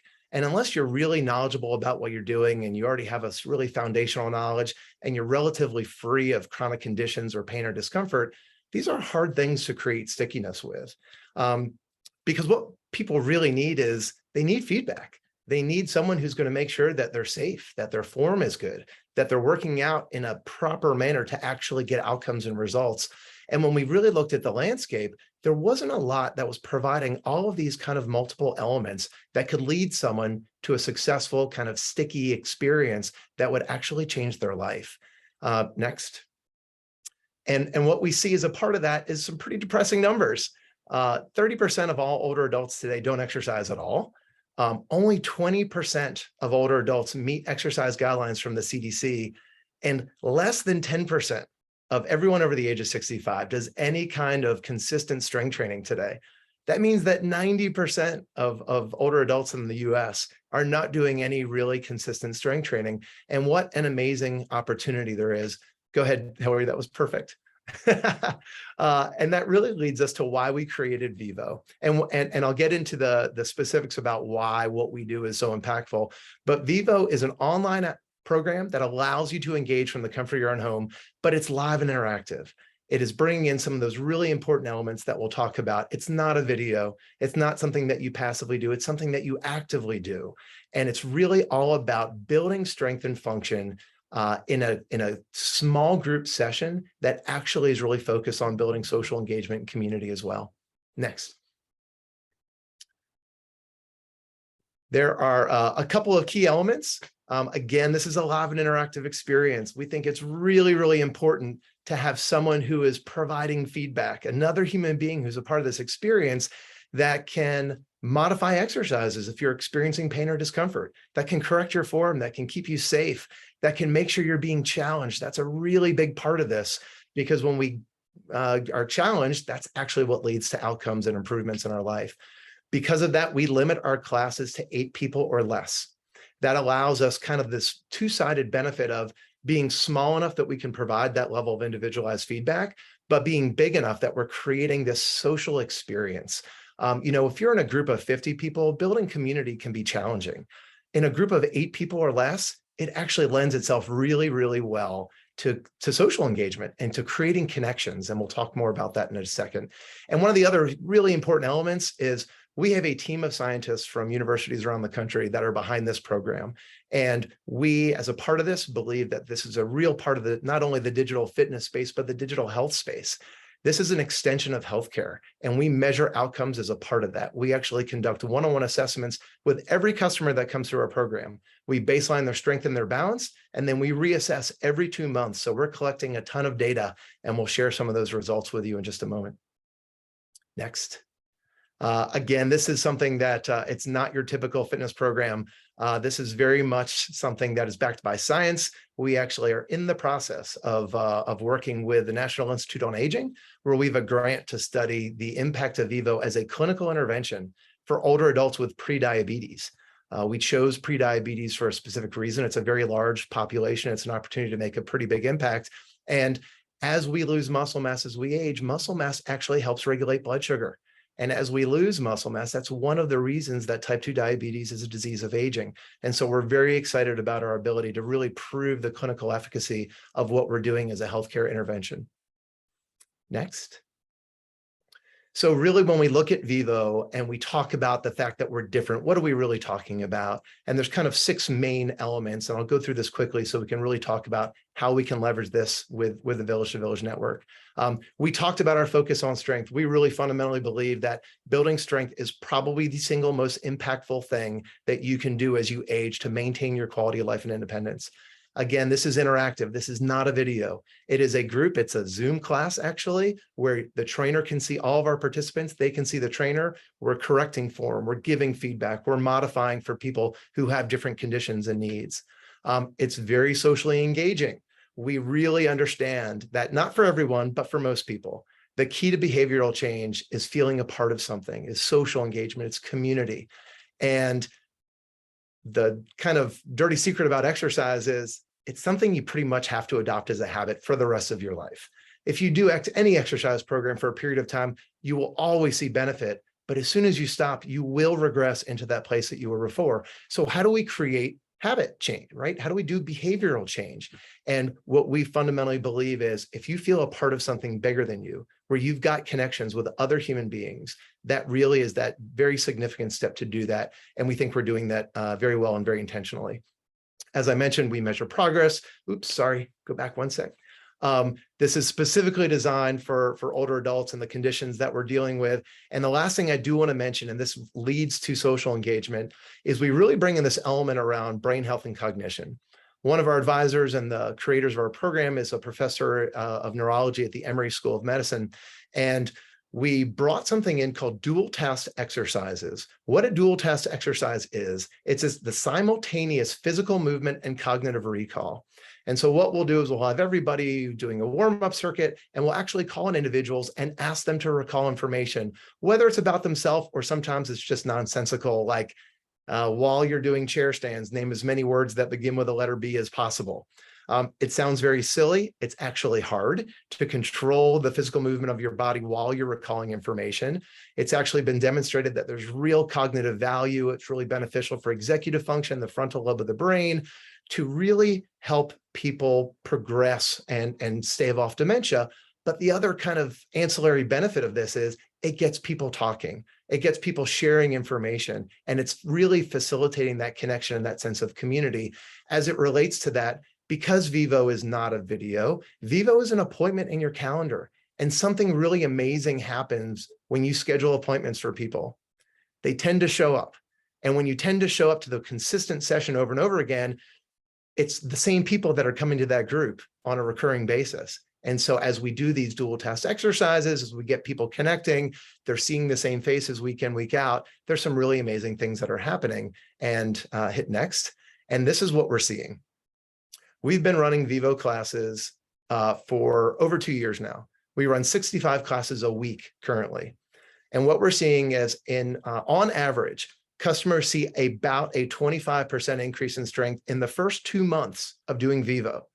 A 25% increase in just 2 months in strength and endurance. That is profound.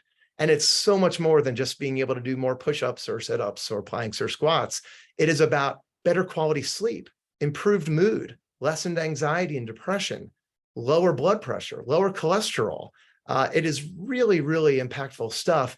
And the bottom right number is actually the thing that I think is the most impactful and likely the most beneficial as we think about potential partnerships is Our average monthly customer retention, people that continue to renew on a month-to-month basis, is 98%. That sounds like a fake number. It is not. What we have built is extremely sticky, and it has everything to do with this small group, live and interactive community that we're building.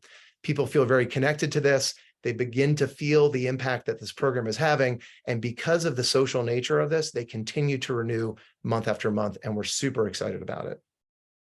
Next.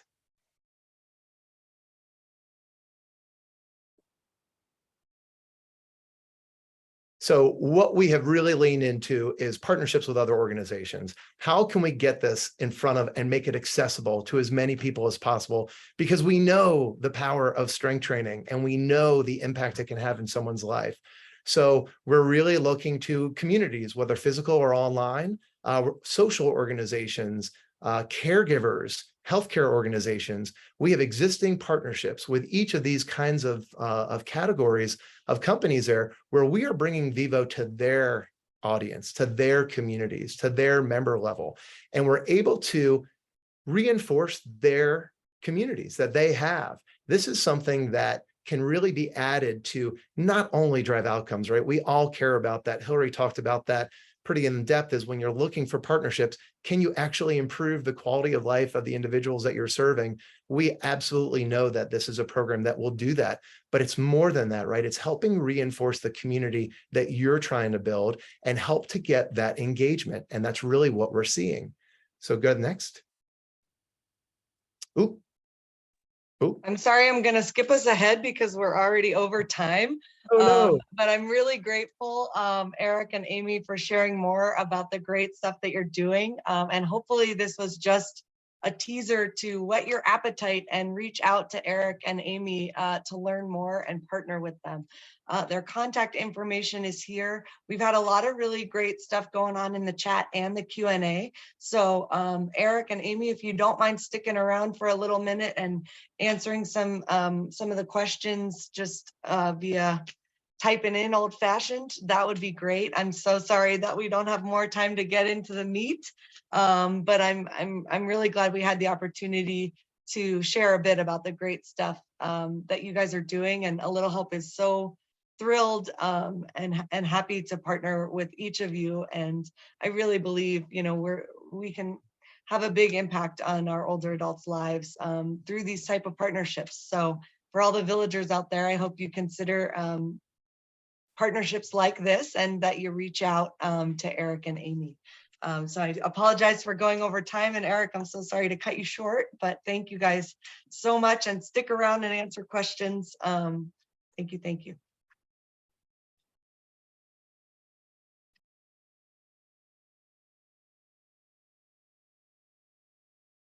Well, Hilary, I'm going to let you lead right in. I'm trying to pull Doug over. Amy and Eric, great presentations. The nice thing is, Eric, you didn't get to say it, but there will be a presentation on October 28th. Okay, so I'll be showing those slides. And again, look for more information. If you can hang on, Eric, and go ahead and answer some of those chat questions, that'd be great.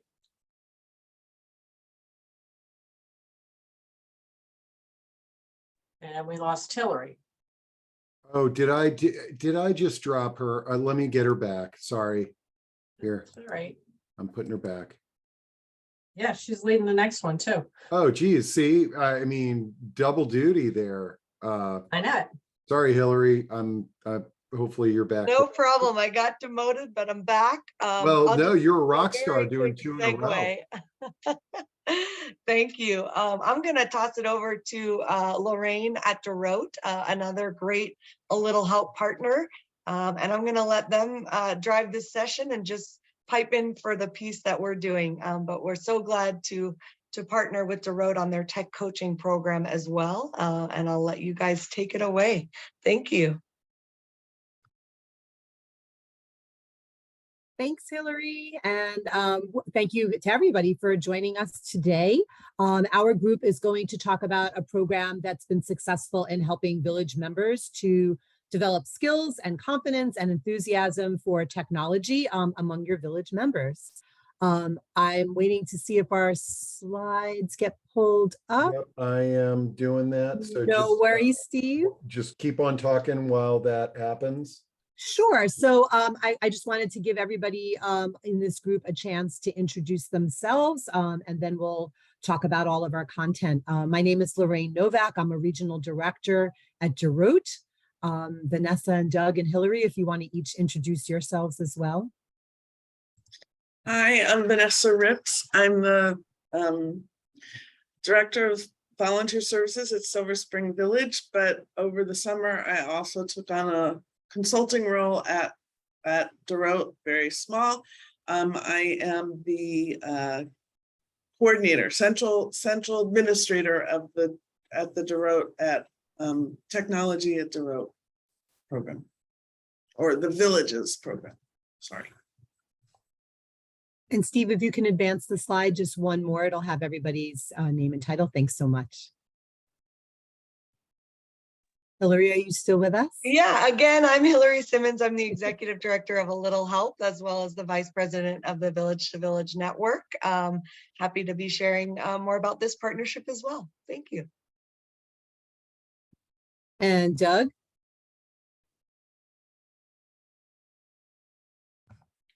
Whoops. Unmute, Doug. I'm sorry, I was muted. I'm sorry, I'm Doug Gaddis. I'm the Executive Director at Silver Spring Village, and I first learned about this program from DeRote about a year ago via VTV. So we're very excited to have been a part of this for the last year. Thanks, everybody.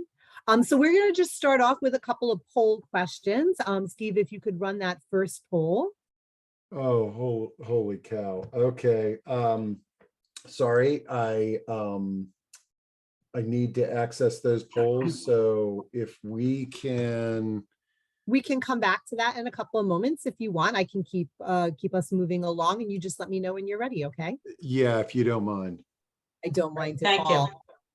So just like Doug was saying, in October of 2021, DeRote and Silver Spring began a partnership to replicate DeRote's tech coaching program for the Silver Spring Village community. The partnership was very successful and was started thanks to an introduction made to us by Hilary. And it ultimately led to a joint grant between the villages and DeRote to expand this program to villages across the country, which is why we're presenting today. So we've had 2 more villages join us in this pilot, A Little Help in Colorado and Arlington Neighborhood Village in Virginia. They began replicating their programs this summer. And today we're going to share information with you and invite any of you to join in with your village. I'm going to provide an overview today on the model, and then I'm going to turn this over to my village colleagues so that they can share their experiences with you. We'll leave some time at the end for your questions, of course, and we'll be monitoring the chat throughout this presentation. So as you can see from the slide that's in front of you right now, DeRote, for those of you who don't know us, is a nonprofit organization. We've been around since 1976. Our focus has been to positively address the challenges that come along with aging. We have a reputation for excellence in the field of aging, as well as in intergenerational volunteerism. And our programs focus on alleviating social isolation and ensuring connections to the resources that older adults need to be able to continue to live independently. Our organization is founded on Jewish values and serves a very diverse community. We're based in New York City, but our virtual programs are engaging older adults and volunteers throughout the entire United States. Are we ready for the poll, or should we go to the next? Oh, no, we are good. I can do poll number 1 here. Excellent. Thanks, Steve. So how many of your village members are connected to and utilizing smart devices like tablets, computers, smartphones? And these are all things that would be internet connected. So please let us know if you think that's fewer than 25%, if you think it's somewhere between 25% and 50, 51 to 75, more than 75, or if you absolutely have no idea. I'm seeing a note at the bottom of my screen, Steve, that says people can, oh, it's saying the hosts and panelists can't vote. So Yeah, pretty I much everybody else apologize. should be able to. My trigger finger was so quick, but hey, you guys don't count. Okay, no worries. Let's see, let me get this to the point where it's pretty much, it's actually over half of the folks that have attended. Would you like me to share the results of this with everybody? Yes, please. Okay, excellent. So I see that there are numbers of people who are saying that they're not really quite sure. And a lot of people who are feeling, it looks like the majority are saying that more than 75% of their members are connected, which is not a surprise. The pandemic, one of the positives that came out of that is that more and more older adults are looking to use these devices. So that's really good news to see how many people are being able to purchase that. Can we go to the next slide, Steve? Sure. Thanks. So I want to tell you a little bit specifically about, oh, I'm sorry. Yes, we had another poll question. Do you feel that your current tech help is working for, well, for your staff, for your seniors, and for your volunteers? Kind of a big ask, right? Lorraine, while we're waiting for that, there was a question as to whether or not DOROT is an acronym. Thanks. I'm not able to see, I'm not looking at the questions while I'm presenting, so thank you, Doug. Yeah, so DOROT is not an acronym. It's actually a Hebrew word that means generations, because intergenerational programming is such a big part of what we do. All right, so I think we're pretty close to 50%. So let me share those results. Okay, great. Good to know. So we're going to go on to the next slide, and I'm going to provide you all with a bit of an overview on what this program is. One more, Steve. Thanks. So DOROT's tech coaching model enables older adults to learn or to increase their technology skills through a one-on-one engagement with a trained volunteer, with the goal of helping them stay connected to their friends, their family, their community, and being able to access all the digital resources that they need for living independently. The older adult uses their own smartphone or tablet or computer. They choose the skills that they feel are relevant for them, and they set the pace for the learning that they want to be able to do and the practicing that they'd like to be able to do. The tech coaching program is free for any member to use, and there's no fee to any of the villages who would like to replicate or for accessing any of the materials that we have. This program is different from a lot of other programs in a number of ways, and I'd like to take a few moments to outline that as well. If we can go to the next slide, please, Steve. Thank you. So the heart of our program is the relationships that it builds. We are really looking at fostering social connection between the member and the volunteer coach that they're matched with. Not only is this important for everybody's well-being, the social connection is actually really instrumental in helping the program be successful.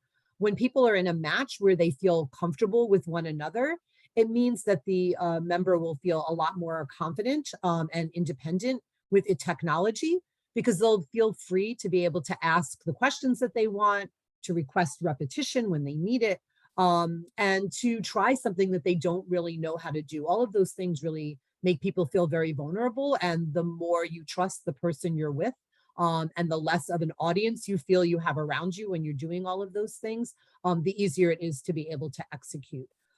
We also find that these relationships, in addition to supporting learning, are part of what makes this an ongoing program. People really connect with one another and bond with one another, and that's part of what drives them to keep seeing each other week after week and continue to engage over the subject of technology.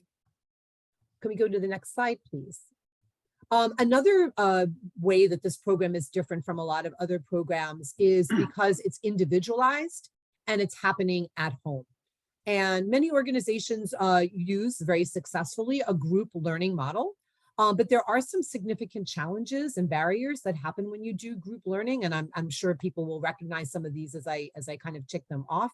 People having different devices can make this complicated, different editions of the software, or the versions of their operating system that they're using. People have varying levels of background knowledge and learning styles and experience with technology. And that also means that the pacing that everybody needs can be very different when you have a group of people getting together.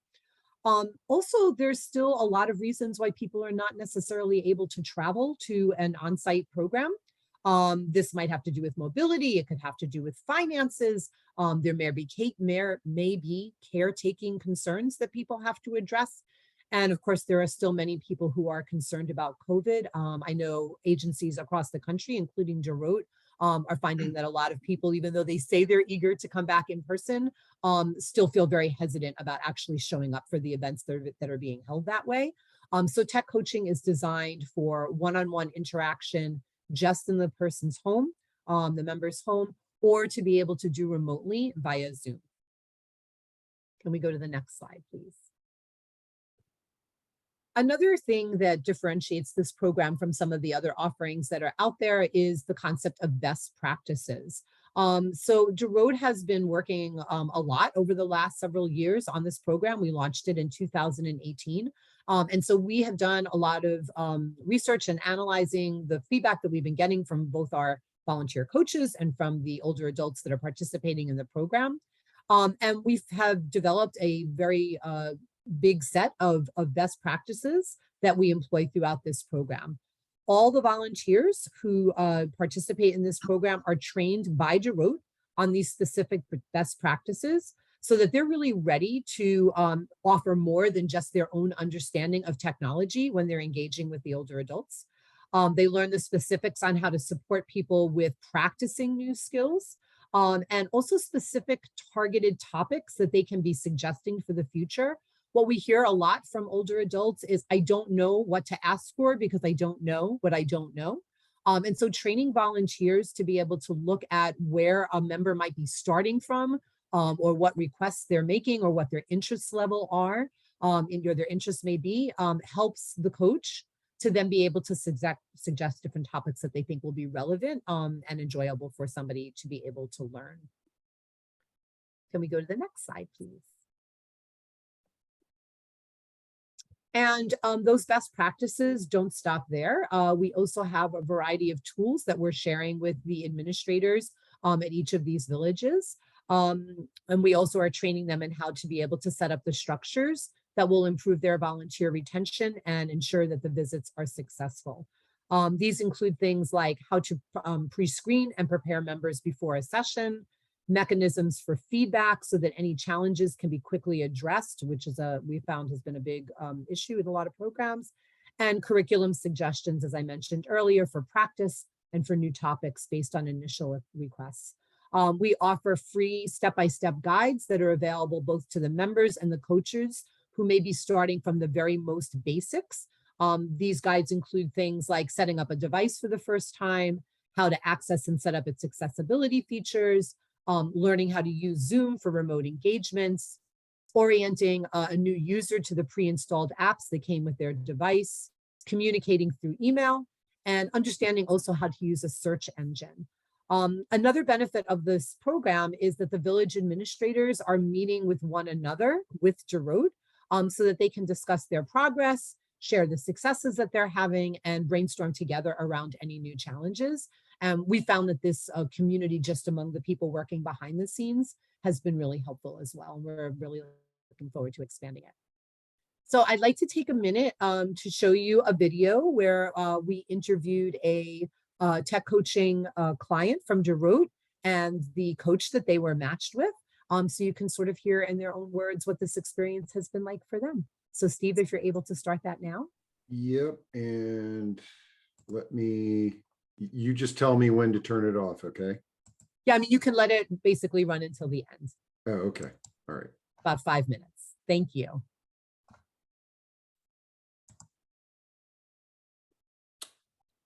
Okay.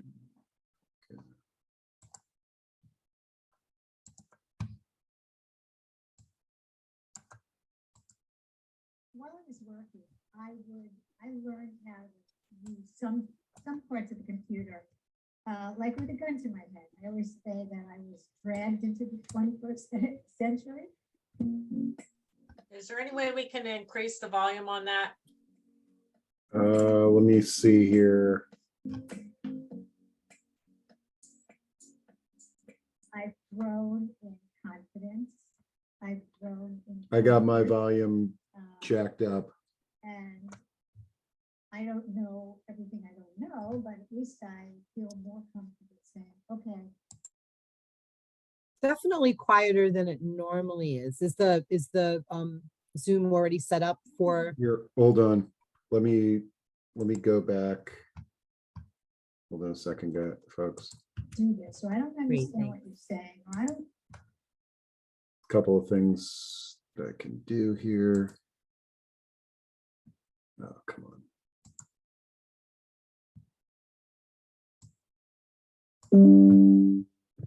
Okay.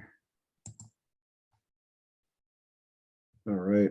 I always remind people, this is still quicker than most live events, these little glitches that we have. Absolutely. So, okay. All right, here we go. Let's give it another shot and hopefully this is better. I don't know where to look, but Does that sound better? Yes. It does, thanks. it's working. I learned how.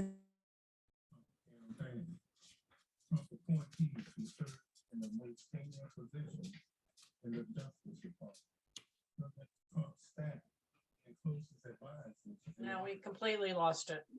Yeah, now there's no sound at all.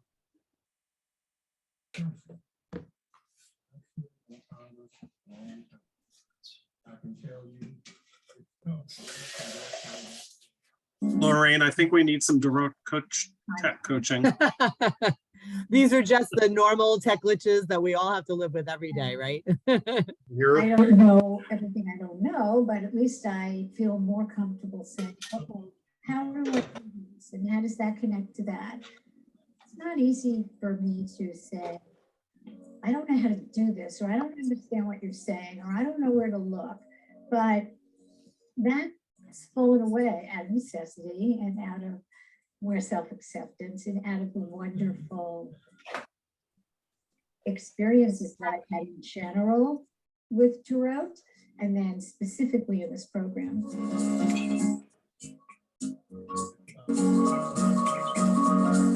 So I wanted to say, like, I kind of felt like through this experience, I realized that I'm no longer in a bubble of like technology where everyone knows everything, and like how I need like step back and kind of like realize like not everyone knows everything, and it's not easy to learn everything because there's no, like, I think Andrea told me how there's no guidebook when you get an iPhone or a MacBook. You do everything by yourself, look for it online, and it's like the knowledge is like very privileged to have.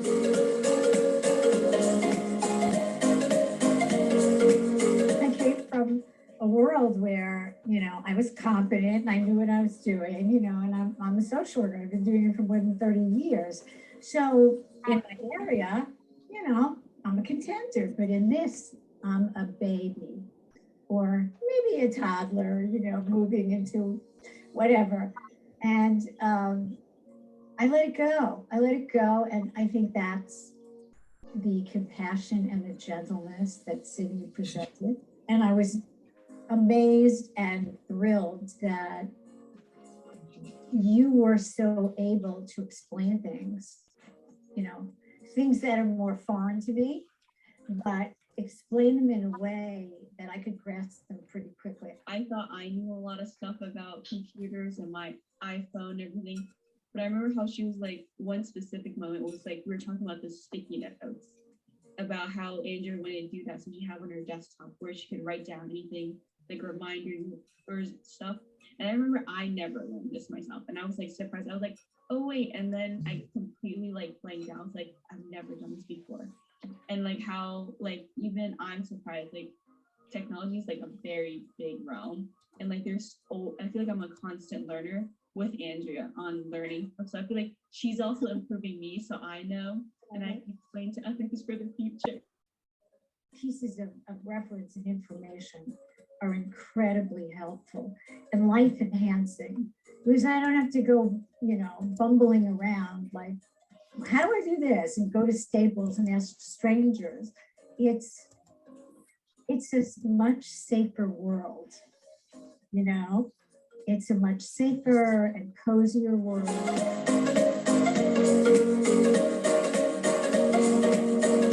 My favorite thing, well, my favorite moment is when we have our interactions. And I remember how, like, let's say we download something and want to save it. And I wouldn't tell like Andrea exactly what happened, like the exact steps that she can learn herself. But I remember like always just saying we're in preview and we had to download it to export as PDF.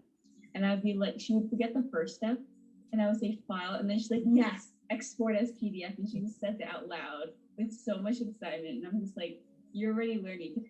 It's also, helped me be much more comfortable with technical stuff and my sense of you can do this, don't get excited, or okay, give it a couple of tests, keep trying, not get so scared. If I hit the wrong thing or I'm not looking at what I'm doing and something else pops up, I used to go, what's that? Where did that come from? Oh, I don't, my reactivity level would be high. And now I might get frustrated, especially if I'm tired, but now I know I can handle it and there's a way and chill and it's gonna be okay. It's exciting to feel somewhat more independent. I mean, and has shown us the central cause of January 6th. My abilities.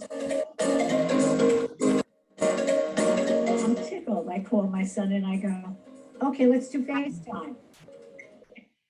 Exactly how did one man cause? Thanks, Steve. Okay, let me get back. And I can hear some background noise. I'm not sure where it's coming from. Maybe one of the panels doesn't have their doesn't have themselves muted. But I'm going to actually turn this over now to my colleagues at the Villages. Vanessa Rips is going to talk about the Silver Spring experience with the model from more of a long-term view, because they've been doing this for quite some time now with us. And Hilary Simmons is going to be talking about how this has sort of worked from their perspective as an organization that sort of started this much more recently. So I'm going to turn this over to the two of them. Vanessa?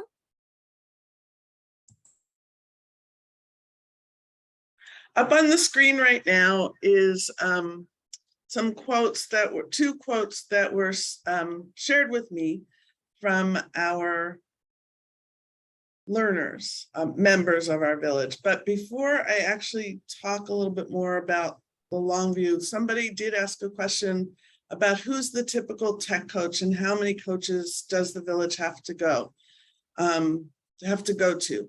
And I will say that the typical tech coach can be anybody. We have one person who had graduated college in May and she started tech coaching for us. She went to the first training in October and she was tech coach for 12 sessions, if not more. And then we've had people who retired and they're looking for things to do with their time. So it truly can be anybody. As the director of volunteers at Silver Spring Village, I can say it's also been a really interesting way to recruit new and different volunteers to the village, because it's different than driving and making a phone call. It's something different that people can use a skill to get motivated by. And I see Hilary smiling and nodding her head, so I know she agrees. So as Doug said, he learned about the tech program last summer, actually, I think it was, through something from Village to Village, probably written by Hilary. And he contacted Dorot, and he contacted Lorraine, and we met with her a year ago, September. We had 4 volunteers that came to the first training that was done by Dorot in October 2021, excuse me. And we now have 12 trained coaches. We have 17 of our members who've had at least one coaching session. The average amount of sessions that a coach has with a member is 5, but we've had as few as 1 and as many as 12. And it tends to be the higher number, which is always interesting for me to see.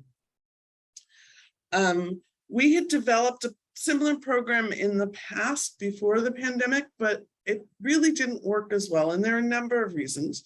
One reason I can think of is that the pandemic really showed us all how much technology is important for us, whether it's connecting to family or friends or connecting to Zoom or anything along those lines. So I think that really motivated more people to want to have somebody to help them with technology. I also think that our first one, and I was the administrator for both programs. I think in some ways I was the matches, and I'll take blame for it. The matches were probably better with the Dorote program. And part of that is because the Dorote program gave us a guide, they gave us a format that I was easily able to put our program into, and that made it a lot easier. One of the things I do want to say, and I was going to say this at the end, but Lorraine and the people she works with at Dorote are extremely flexible and very easy to work with. And anytime you approach them, they're willing to work with you. And I want to make sure I say it now, and I will say it again later.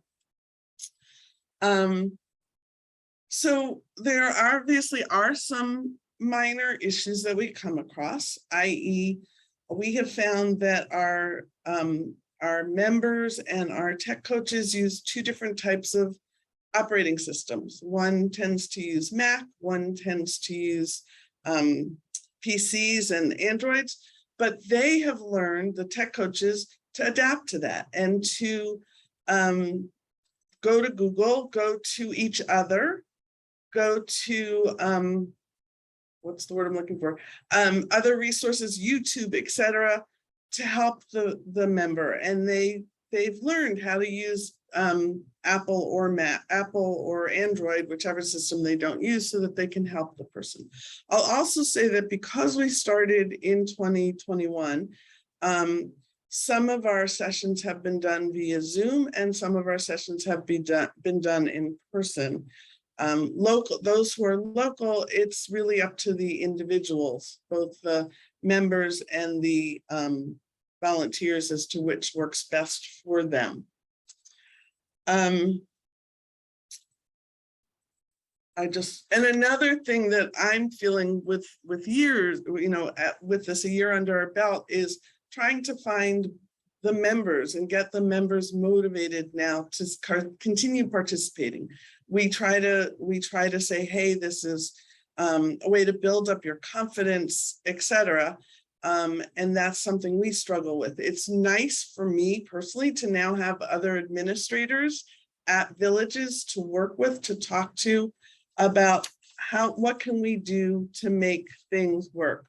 One of the other things I want to talk about is that when we first started, I send an email to our coaches every week so that they know each other, they have a dialogue, and we've also done a couple Zooms for our coaches to meet together to talk about their experiences.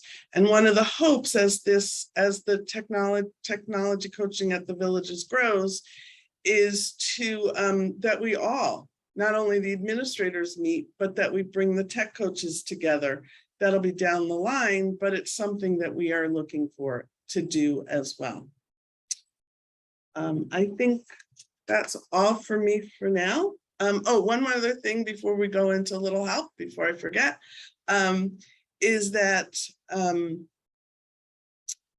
in my role as administrator, I also of the tech program at the villages, tech coaching at the villages, one of the things that I am doing is constantly reaching out to the other administrators at least once a week to have us, as Lorraine said, meet every other month, but also just to be in communication so that we build up a relationship as well. And now I'll turn it over to Hilary. Great, thank you. So I'm going to share a couple quotes too on the screen. One from the perspective of one of my staff members, and then in a minute from a participant. So working with DeRote has been a really great experience for A Little Help, and something that was important for us to do at the outset to really get going was to make sure we had somebody on staff, or if your village is volunteer run, a volunteer to be kind of the captain of the program, like Vanessa has become, and like Emma, my operations coordinator, has become. I think it's important to have somebody who's helping to operationalize and really sink their teeth into this program, because it does require some attention, but once it gets going, you know, the members and the volunteers are meeting themselves together and really propelling it forward. So Emma at first was a little bit worried about the lift and what it would mean for her workload, but after she took the training with DeRote, she got really comfortable with it and saw how flexible it was to really make it our own in how we want to put it into our operations and provide this to our members. And that was a real boon for us as an organization. You know, we had looked into the OATS program and some other tech coaching options, and they were a lot more regimented and didn't have the flexibility and kind of the individualization that DeRote has had in working with us. And I'll echo what Vanessa said. Working with Lorraine and with DeRote's whole team has been a great experience, and they really help you make it your own and make it work for your village, but really provide that structure. So that's what drew me to this program in the first place. You know, I didn't want to reinvent the wheel to create a more cohesive program for tech coaching. And DeRote had already put together a best practices curriculum that focused on older adults and late tech adopters. And, you know, technology services was something that A Little Help has provided, you know, for years, but we didn't have that curriculum in place to make it, you know, from start to finish, you know, a proper process. And one of the things that drew me as we kept learning was, you know, if a volunteer needs to step away for any reason, another can pick up where they left off, and they're teaching in the same way, which I think is really important. And having those accompanying guides already created and ready to go for the coach and for the older adult just brought so much value to the table. So if you'll go to the next slide, that'll also show another quote from a member. There we go. Yep.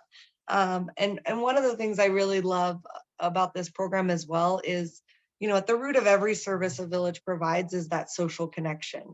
So it's not just you know, a robotic A to B trying to learn a task. There is that relationship that's being built. They're making connections. This member wanted to get on Instagram, which I thought was really, really cool. You know, I thought, you know, people would want to start with the basics and get on email and do XYZ, but this member is ready for Instagram. So you never know what some of your members are looking to do and how they want to connect with their coach and via, you know, all the kind of social media. And, you know, seeing a member video like FaceTime or video chat with their grandkids for the first time is what this program's all about. I mean, that's the real beauty here. And again, you know, they spend an hour on the tech side and then another hour and a half just getting to know each other and chatting. And I know not every volunteer can do that every time, but there's a real relationship that's formed here. And as often as we can and as safely as we can, these are happening now in person, and in the member's home. So it's a lot easier, you know, to remember when you're in your comfortable environment and learning on your own computer or device at home.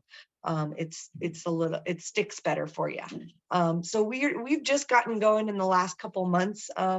Again, we started conversations a while back, but didn't really have that captain yet. And I keep putting on my captain hat. I know that's dorky. But since we've revamped and gotten ready to really put the capacity into this that we needed, we've made 4 matches with tech coaches and volunteers. We have trained 13 volunteers total. And so we have 4 members already receiving this service, but we have 15 more who are interested. So we're now making those matches with those trained volunteers. And at least 6 visits have taken place as of probably 2 weeks ago. So more are happening as our matches are meeting again and again. But it's been really great to see this program take off. And if you're around for the last presentation, I think, unlocking the potential of technology is so valuable, and it can unlock so much more. I mean, there's so much I could speak to here, but I mean, just with Vivo and Silvernest as well, those are technology platforms, and that's the media of how you're receiving strength training classes or the home sharing platform. And you can't do that until you've got the technology piece unlocked. So, this is really a tool to open up another huge set of resources for our older adults. And it's been wonderful to work with Dorot. And with that, I'll hand it back over. But I just wanted to share a little bit about where we are in these early stages of getting the word out. Thanks, Hilary. And I think the last point that you made is probably the most important, and that's, this is a gateway. It's a great program in and of itself. There are great relationships that are being built. People are getting more comfortable with technology, but the ultimate goal is, even when the coach is no longer there, or maybe that relationship turns into something else, people now have the skills to be able to access all the things they need online, because they get more comfortable exploring. They know that their computer is not going to blow up. They know that, it's okay to be able to try different things, and that eventually they'll find it. They'll have a bigger picture of technology that I think a lot of the people, in our audience today, we kind of take for granted. We sort of know the things that are consistent from one platform to another, that people who are coming to this later in life don't really have that big picture understanding. And this is a great way for them to be able to develop it. I've seen that there are a number of questions in the chat, and I'm not sure how many people are necessarily paying attention to those. So I want to just sort of reiterate some of the things that have come up. Although, Doug, I see you on screen. Did you have something that you wanted to add? No, I was just going to help go through questions. So great. Well, I'll turn that over to you then. Thank you. Well, I'm just going to be the traffic cop here. So I'm going to throw the questions to you for the answer. I'm doing the easy work. First question is whether or not there is a cost to individual villages to participate. Yeah, I saw that question come up a few times. So no, there is no cost to the village, and there's also no cost to any of the members that participate. As a matter of fact, due to the funder that Hilary and I worked with to get this grant to expand the program, there's actually a small stipend available to a limited number of villages that, if you want to use that money for, promoting the program, to recruit new volunteers or your members, if you need to pay for ads, if you need to pay for background checks for your volunteers, any of those sort of costs that are sort of incurred by your program, there's a small stipend to be able to help with that. So there's no fees that anybody needs to be concerned about. And I saw that there was a follow-up question. People are saying, how do you do that?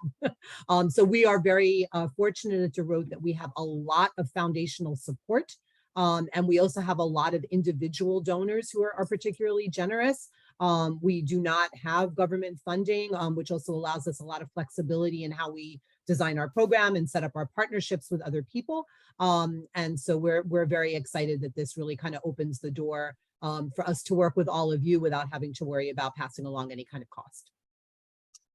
Another attendee asks if there is a video available that actually shows the training style in action. So we don't really make that publicly available. That's kind of our secret sauce. And so, yes, we're more than happy to talk about that with program administrators if they want to contact us for more information. We will train your volunteers. You don't need to do that. We will give you all the tools that you need to be able to set up this program administratively. As Hilary was mentioning before, a lot of those tools can be adapted. At the end of the day, the big piece that we need to be able to share with our funder is just sort of what's happening with the number of people that you're serving, the number of volunteers that you're training. So we do need to report back on that. But everything else is there to help you run your program well. and to be able to adapt it for a way that works for your resources and for the style of the way that you sort of host your communities. And who should villages contact with to show their interest? So the person that we would be speaking with moving forward would be Catherine Bravo, who's on this call today. She's DeRote's program administrator for the tech coaching program. There is a slide at the end that has our email address, which is the best way to reach out to us. I will put that into the chat now as well. And I'm happy to continue to take any additional questions that people have. And I do see, just in case people are missing it, I see that some of the villages that have already been in contact with us and are interested in the program, but maybe weren't able to start because of staffing and other kinds of things. I do see that there's some extra comments in there as well. So if we want to just pause, I think we have enough time to let some of those folks speak up and kind of, just share what's happening with them and why they felt this program might be a good fit in their own communities. So Seal, I saw you were talking, you were in the chat a little bit, and I think I saw a couple of other names as well.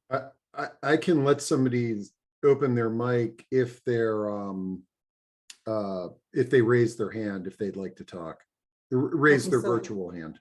Seal, did you have anything that you wanted to say? Do you want to raise your hand for Steve to open your mic? No worries if you don't.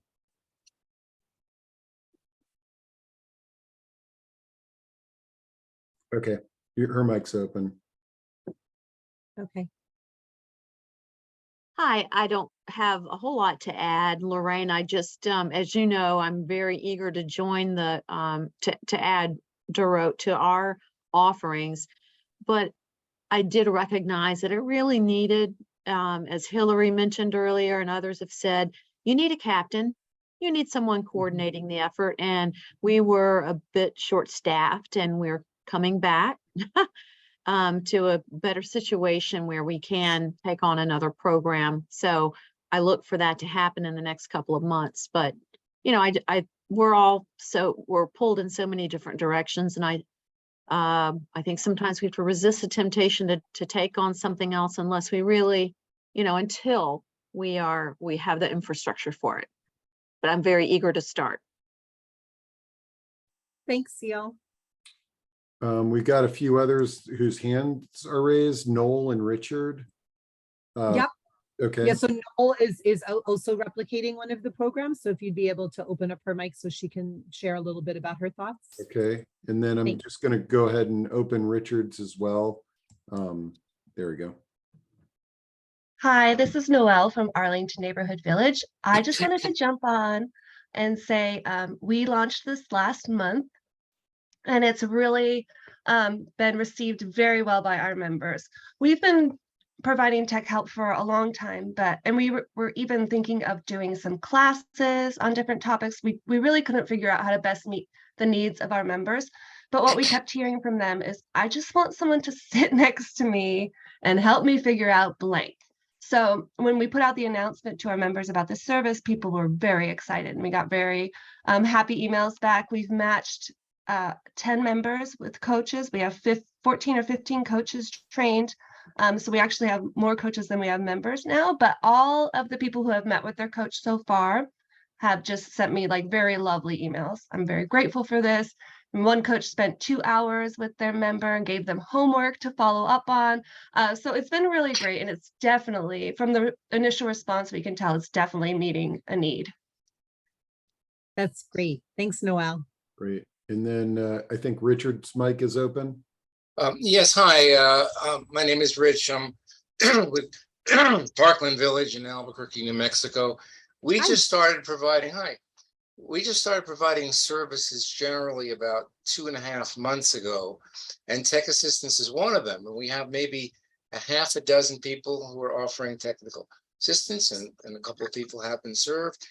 I don't know yet exactly what the extent of the knowledge of the 5 or 6 people is, but do you work in our situation? Would you be, and this is very exciting, by the way, I'm really excited to learn about this.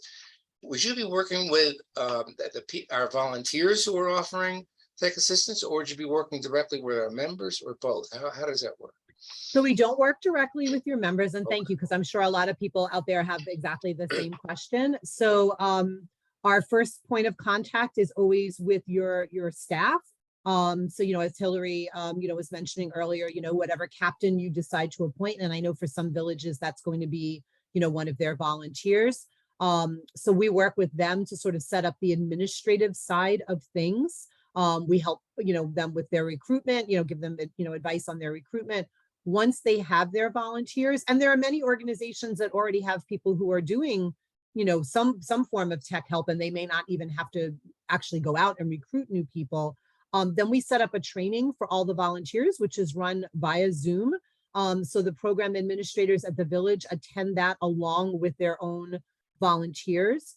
DeRote handles the portion of the training. It's 90 minutes. We handle the portion of the training that's all about best practices for working with late tech adopters and explaining the structure of how a visit should work and what practice sessions should be like, and what tools are available to the volunteers. And then we go into breakout rooms so that each administrator is able to continue speaking specifically to their volunteers about what those next steps might look like for that particular village. If they're expecting to have to do background checks, or if they're going to be getting an email soon, or there's something to check for in the newsletter. So everybody uses the last 20 minutes or so for their own administrative messaging that they would like to be able to do to their own, private audience. Okay. And then Lorraine? Yeah, go ahead, Vanessa. Sorry, somebody asked a question about auditory and visual issues, and I want to say that is something that we are beginning. Someone said, is there training appropriate for visually or auditorily impaired? And in terms of visually impaired, I do want to highlight Catherine for a minute, because she is reaching out to a group that works with visually impaired people in New York City, and we are hoping to do a program so that we can start training our coaches on how to work with visually impaired. So I do want to mention that. Yeah, I would say that that's not, I think that it depends on the degree of visual and hearing impairment. Let me start there. So I think that we have successfully served at DeRote, and you may already be doing it at some of the other villages. I think we have successfully worked with numbers of people with some level of visual impairment or hearing impairment. But if they really need specialized help, if that impairment is severe enough, it's really best not to be working with the tech coaching program, but to have a partner in your own area that specializes in working with people who are legally blind or who are legally deaf, because there's a whole range of accessibility features and technology apps and other kinds of things that are really best left to the experts. So I think that's sort of something to be taken on an individual by individual basis. And DeRote does in fact refer out when we have people that have made it clear to us that they really just can't work with a typically trained volunteer, that they really need special assistance. We have several partners that we work with and that run their own specific programs for technology. And let's see, Marty Lamb has his hand up and mic is open now. Okay, you answered one of the questions earlier about you train the volunteers rather than the people who are asking for tech support. How long is your training? You mentioned 90 minutes. Is it just 90 minutes or is it longer than that? So the training that we give to the volunteers is a 90-minute training. Our goal as we continue to expand this program is to build more of a volunteer cohort community across all the villages so that they also have opportunities to continue to learn from one another. But the commitment that they're making to training is that single 90-minute session. Vanessa, maybe you want to talk a little bit. I know you've gathered your volunteers more than once so that they've been able to sort of, share some things with one another. We've gotten together a few times, the coaches. It's been periodic, and it's usually about an hour or two, a typical Zoom time. And it's just really to talk about to learn from each other after they've gone through the hour and a half training that DeRote does, which is done via Zoom.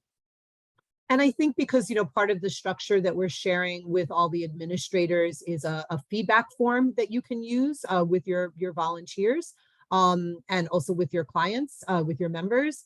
You will often get some information that you can then come back to the administrators group with and say, hey, we're seeing this particular challenge coming up, or we're getting this particular kind of request and we're not really sure how to address it.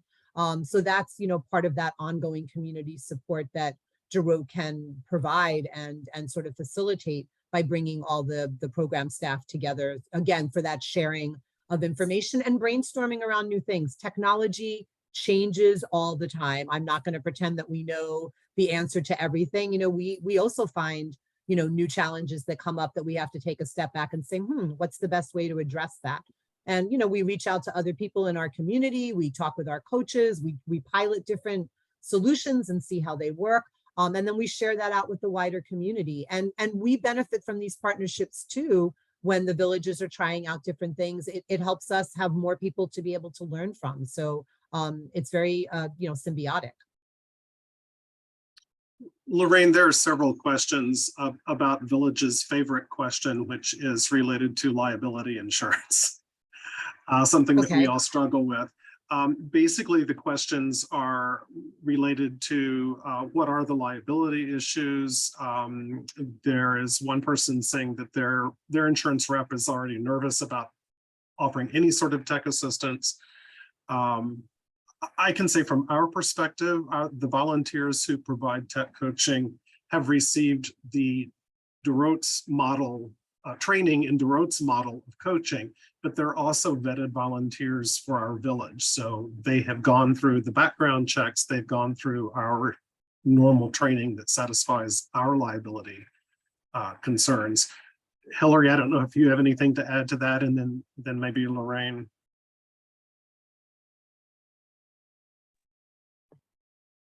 Sorry, I missed that part. On the liability side, there's only so much you can do. We have our coaches and our older adults sign waivers when they join our community, but that only does so much. Certainly volunteers should not be keeping anybody's password, that kind of thing. When they're setting up an email or getting somebody on a device, the older adults should be creating their password or their PIN, writing that down for themselves, and they should be the ones typing it in, not the volunteer. So there are things you can do to mitigate risk, but in everything we do working with volunteers in the community, there always is some amount of risk, and you just try to minimize it at every stage. Our volunteers are background checked, everybody's signing those waivers, and the volunteers are getting trained on this. At the training, they'd be talking about password sensitivity and that kind of thing too. And one of the roles of a volunteer is to talk about internet safety, and think about where spams might lurk and where you shouldn't be giving personal information. That's kind of part of the curriculum and an important piece. And hopefully that's also being reaffirmed by the village on their own, in their own programming. We do fraud and scam talks like all the time. You can never talk about that stuff enough because there are always new ones. So hopefully it's part of a larger conversation where your members are getting this type of messaging a lot, but there's only so much you can control for. So, you have to have some optimism as well that your volunteers are in it for the right reasons and that you've vetted them well.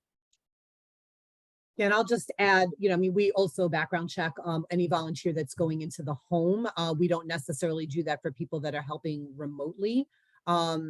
We also, have regulations for our volunteers about what they're allowed and not allowed to do in terms of tech help. So for example, they are never allowed to take over somebody's screen. It's one thing to be able to share your screen with someone or have them share your screen with you. But one of the things that we talk about in orientation is not to be using things like Splashtop and, the kinds of software that your IT departments might be using when you're having a tech problem where they can actually move your cursor around and click on things, because we don't want people, getting into other people's things. We also, none of our volunteers are allowed to help people with anything that's health related. So they can't be going into their health records. They also can't be doing anything that's related to financial. So, there's no help with online banking, or anything that would allow access to somebody's credit card. And these are to protect the volunteer too. It's very easy for there to be a problem that the member has with their bank account that has nothing to do with their tech coaching, but they're going to remember that 3 days ago that the tech coach was helping them, create a new password for their banking, and now there's money missing out of their bank account. So it's important for the protection of the volunteers as well, and not just the agency and not just the members. So that's sort of a whole scale, all the things that you probably already have in place, but those are the ones that I can think of that are specifically technology related. And I know that we're I'm gonna getting have to interrupt. yeah, to the end. Unfortunately, we're at the end of the session, and we need everybody to have a break before we start our next sessions. The last thing I'd ask you to do, thank you all very much. It's a great resource, and I think you're getting a lot of chatter, obviously. Last but not least, please stick your email contacts in there in the chat. Of course, we're saving it, and any follow-up directly. And again, I appreciate it. We are going to take a 15-minute break now. Steve will put a timer on, and we look forward to seeing you back for solo aging at 2 o'clock. Thank you. Thanks, everybody. Bye-bye.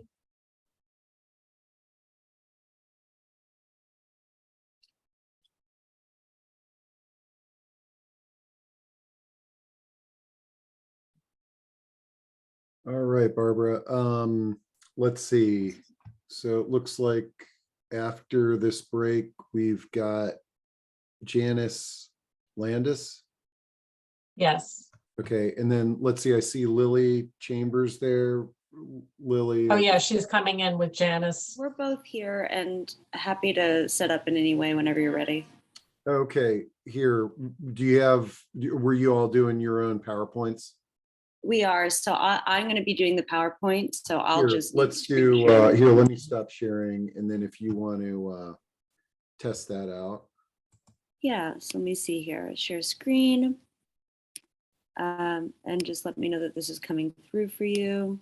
Does that look good? That's great. Just advance it one just to make sure that works. There, perfect. Okay. Okay, great. So you can stop sharing. Yep. And then I don't see Janice. Janice says she's here. Let me see if she's in the audience. She is. I'm bringing her to here. I'm bringing her to up to as a panel member. And then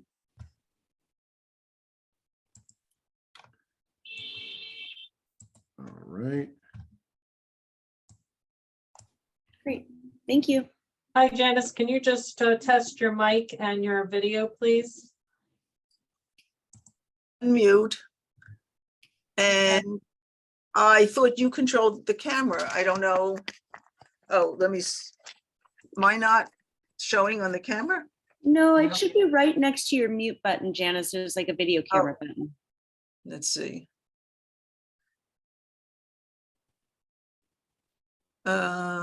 Start video. I gotcha. There you go. Thank you. Thank you. That was a little different than the usual way I log on. So thank you. Now Lily will be doing the slides. Will she be able to do a screen share? Yeah, we already tested it. Okay, Yeah, it works. Great. Okay. Then I assume someone will introduce me and then we'll take it from there. Yes, I'll be introducing you. Okay. Barbara, I just want to take a minute while Steve is on, because I know he's organized us, to say this was an incredibly smoothly done conference with. So I'm so glad that that shows appearance wise. Otherwise, I can tell you that it's been chaotic. Well, it's like the proverbial duck floating on the surface with the feet waddling underneath. Yeah, exactly. From my point of view, and I've just logged in a couple of times during the last 2 days, but I've appreciated all the email from Steve reminding and reassuring and. Oh, good. Thank you. Yes, Steve's been great.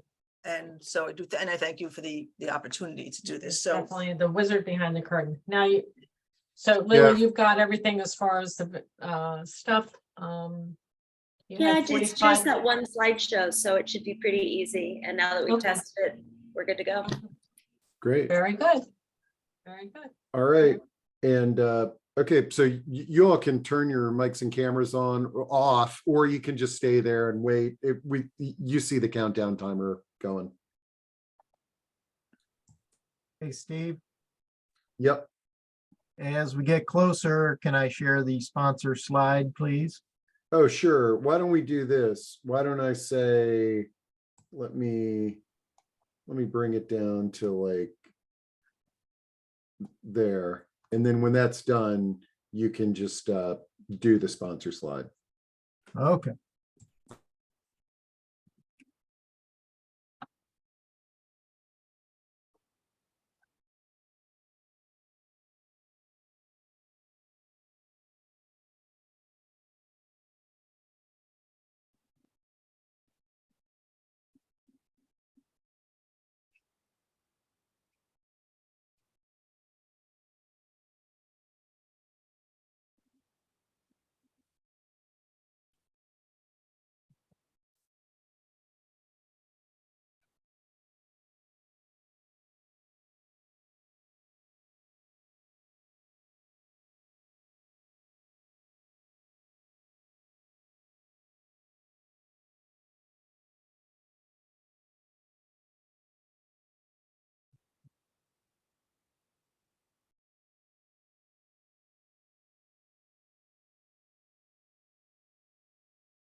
Hey, Travis.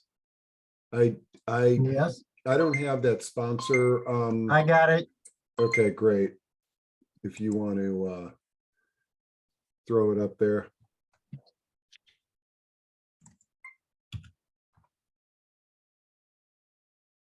You have it because I have it. If not, There we go. you have it. Okay, good. Well, we're about 2 minutes before we start our next presentation, and I want to give a shout out to our great sponsors, ARP, of course, coming in, our gold level sponsors, Helpful Village, Goodwin Living, and Run My Village. Silver sponsors, Final Exit Network, Intuition Robotics, Caption Call, Vivo, and then our partners, Silver Nest and Vitality Society. We're very thankful for the support and the partnerships that we have created with these sponsors. So thank you very much.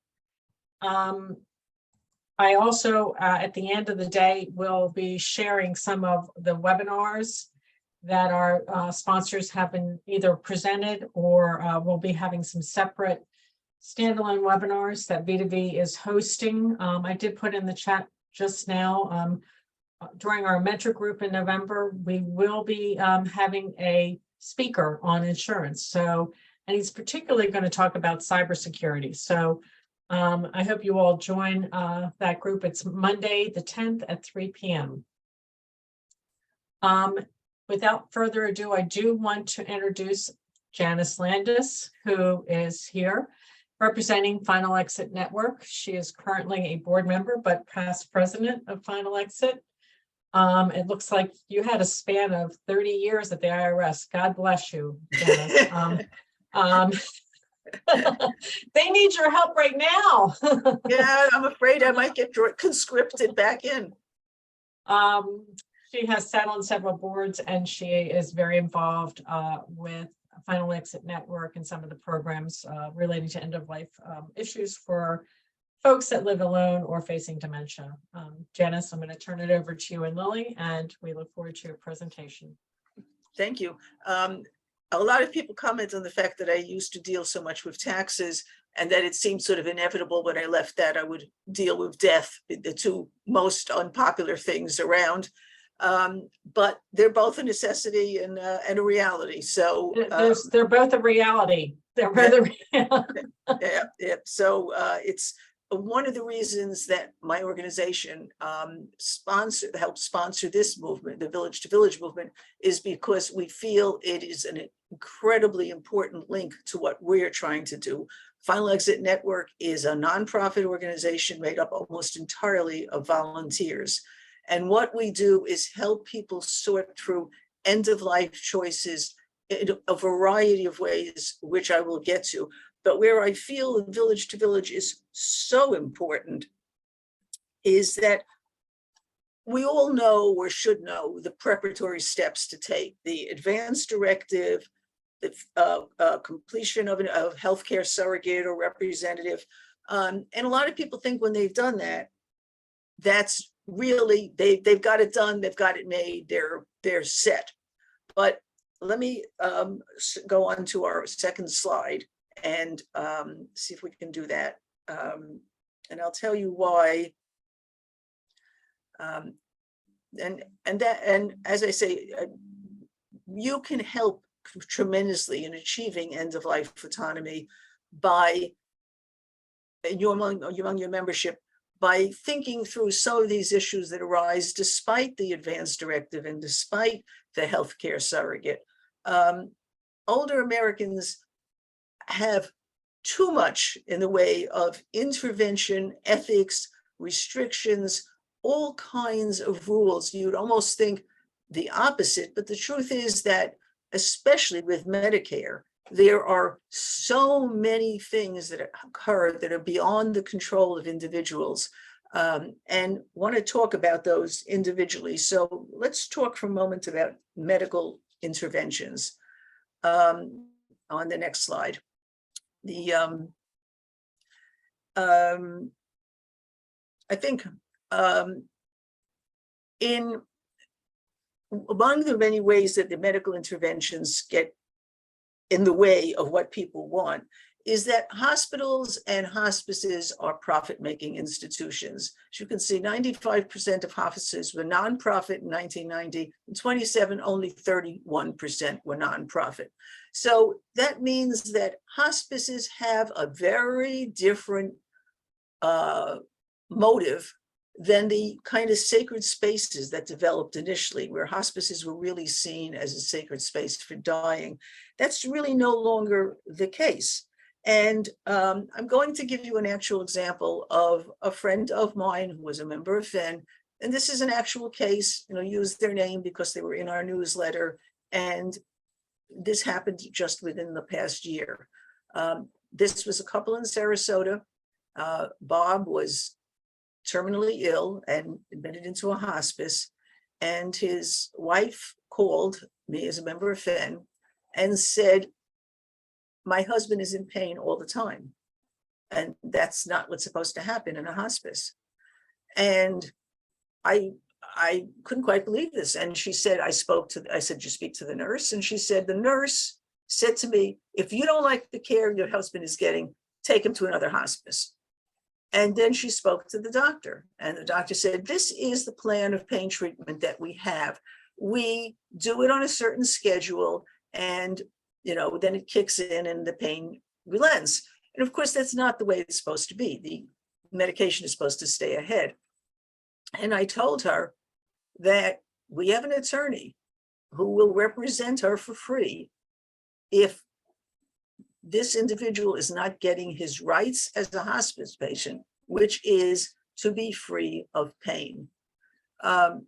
She went back to the doctor and she said, I was just speaking to my organization and they have a lawyer, and I've been advised that my husband has a right to as much medication as it takes to keep him pain-free. At which the doctor said, oh, you want more pain medication? Oh, we can do that. Now that may sound like an extreme story, but it is a story that happened just a year ago. And my point is, hospices need families to be very present and intervening and understanding what's going on, because they are profit-making institutions. They take non-terminal people now, and they have been many times faulted by Medicare because they will fill a bed any way they can fill a bed. And so the person is not within 6 months, they are admitted into a hospice with some phony certification. And it's reached a point, and again, I want to interject something here. I know that there are many, many fine hospices, but as with everything else, the things that come to our attention are the ones that aren't working right. And sadly, there are more and more of those cases because of the profit-making motive that is now in so many of these hospices. So if you choose this option for a loved one, you need to know that you have to be in charge of seeing that the role of the hospice is carried out. I can actually give you an example of a hospice in Minnesota that was put on metrics after it was taken over by a private investment firm. And they literally put the hospice chaplain on a metric system in which, and I quote, visiting a dying person got 1 point. Didn't matter how long or short the visit, that's all they got, 1 point. If they called a family member, grieving family member, that was 1/4 of a point. So to put a chaplain on a point system like that, in which you have 1/4 of a point for talking to a family and any other is run on that chaplain's own time. And then, of course, the chaplain proves to be not cost effective and that position goes. So we're just facing a very different universe. The other point I want to make is that there are 22 million Americans providing home care for loved ones. When a person goes into a hospice program where they are at home hospice care, which is the most common, what most people don't realize is the hospice care is very limited to actual medical requirements. Perhaps a nurse will come over for some procedure when it is necessary, but all the day-to-day work is done by the family and generally without compensation. Although there are some cases where family members can now be compensated as caregivers. But those last a few weeks, especially of hospice care, take a huge burden. And if you're talking about home care for longer illnesses, it takes a huge toll on that family. It takes a huge toll on the finances. It is not the easy, quiet, serene environment in which it was envisioned to be. Let's take a look now at what we have in home assisted living on the next slide. No, I think we got to go back one. Yeah. Again, we are seeing a very similar phenomenon with hospitals. Hospitals are largely now being divided up into two groups: acute care hospital beds in Catholic facilities. And in this chart, you will see in those red and blue areas that are developing a large percentage of their major health care in hospitals is being done by Catholic facilities. What does that mean? It means that your healthcare advance directive may not be honored there, and they are legally entitled to not honor it. They may insist on a feeding tube.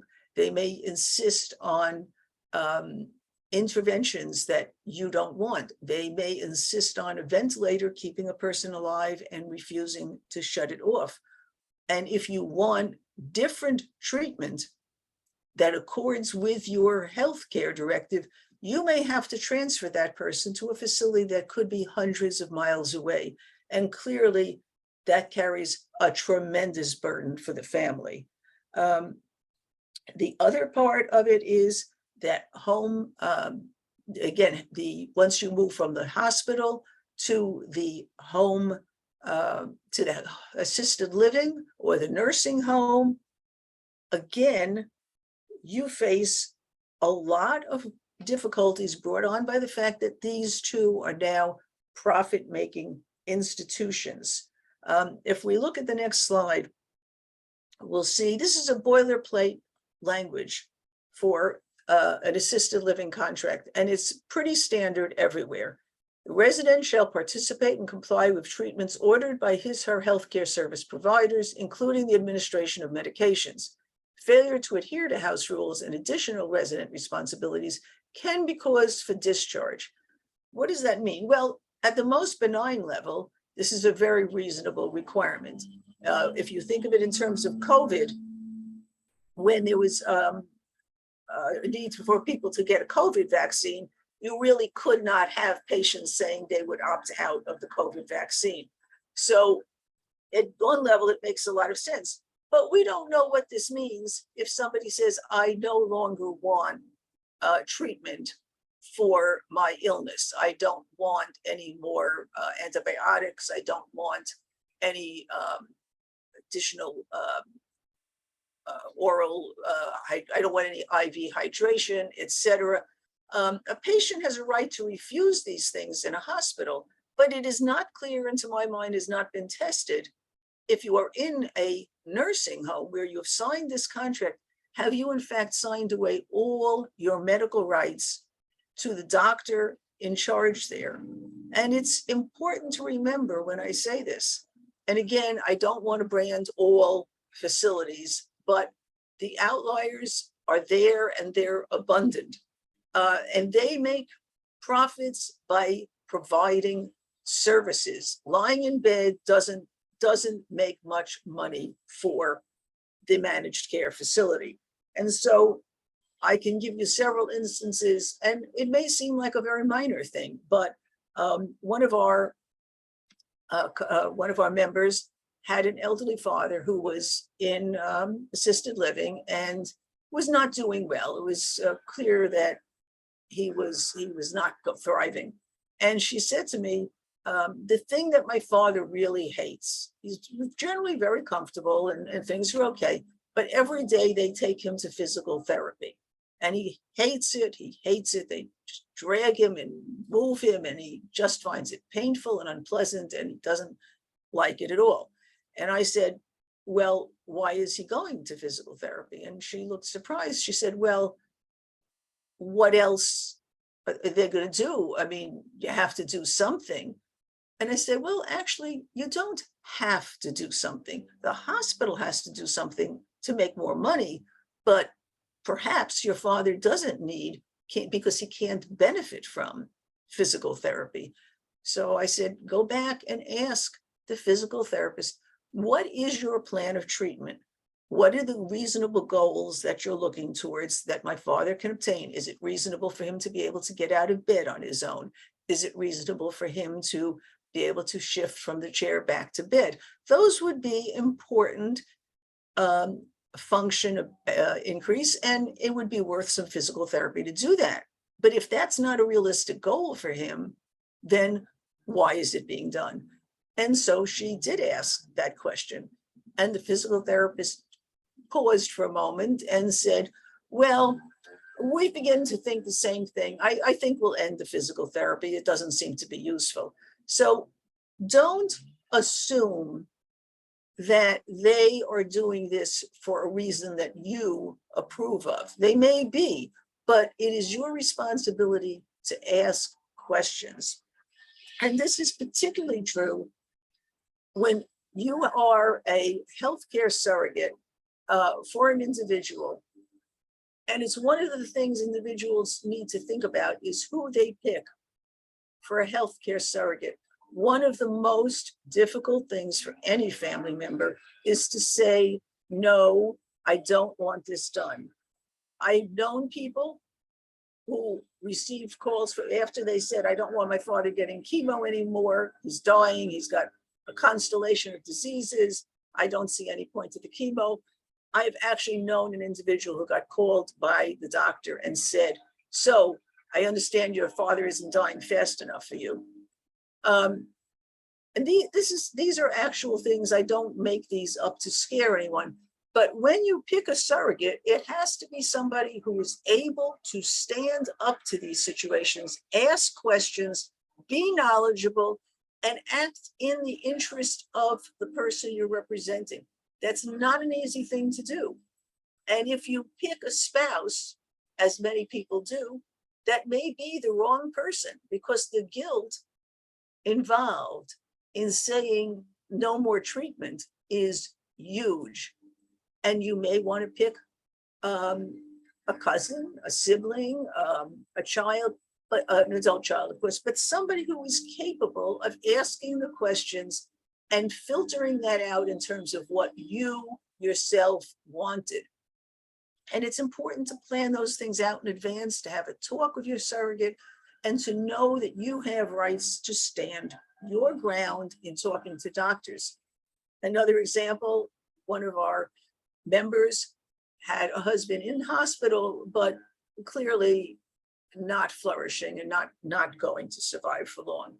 And one evening at 11 o'clock, she's just sitting there next to her husband's bed. Everything was very quiet. And 5 people in white coats come into her and say, well, we've decided that we're going to do some treatment in the morning because, you know, it's not going to prolong his life, but it may do this and it may do that. Da, da, da, da, da, da. So we're going to do this in the morning.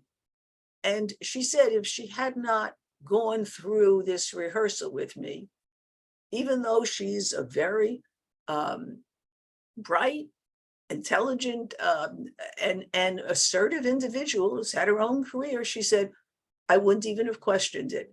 But instead, I thought about what I had learned and I said to them, it's 11 at night. I need to think about this. I'm not making a decision now. Come back in the morning and we'll talk about it. But I am not just saying yes to this at 11 p.m. And they were surprised, but they did leave and she wound up not doing the procedure. You don't get bullied into feeling that you must make a decision at that moment. Now, of course, there are times that you do need to do that. If a person is going into the operating room, there are specific moments when you need to make a decision.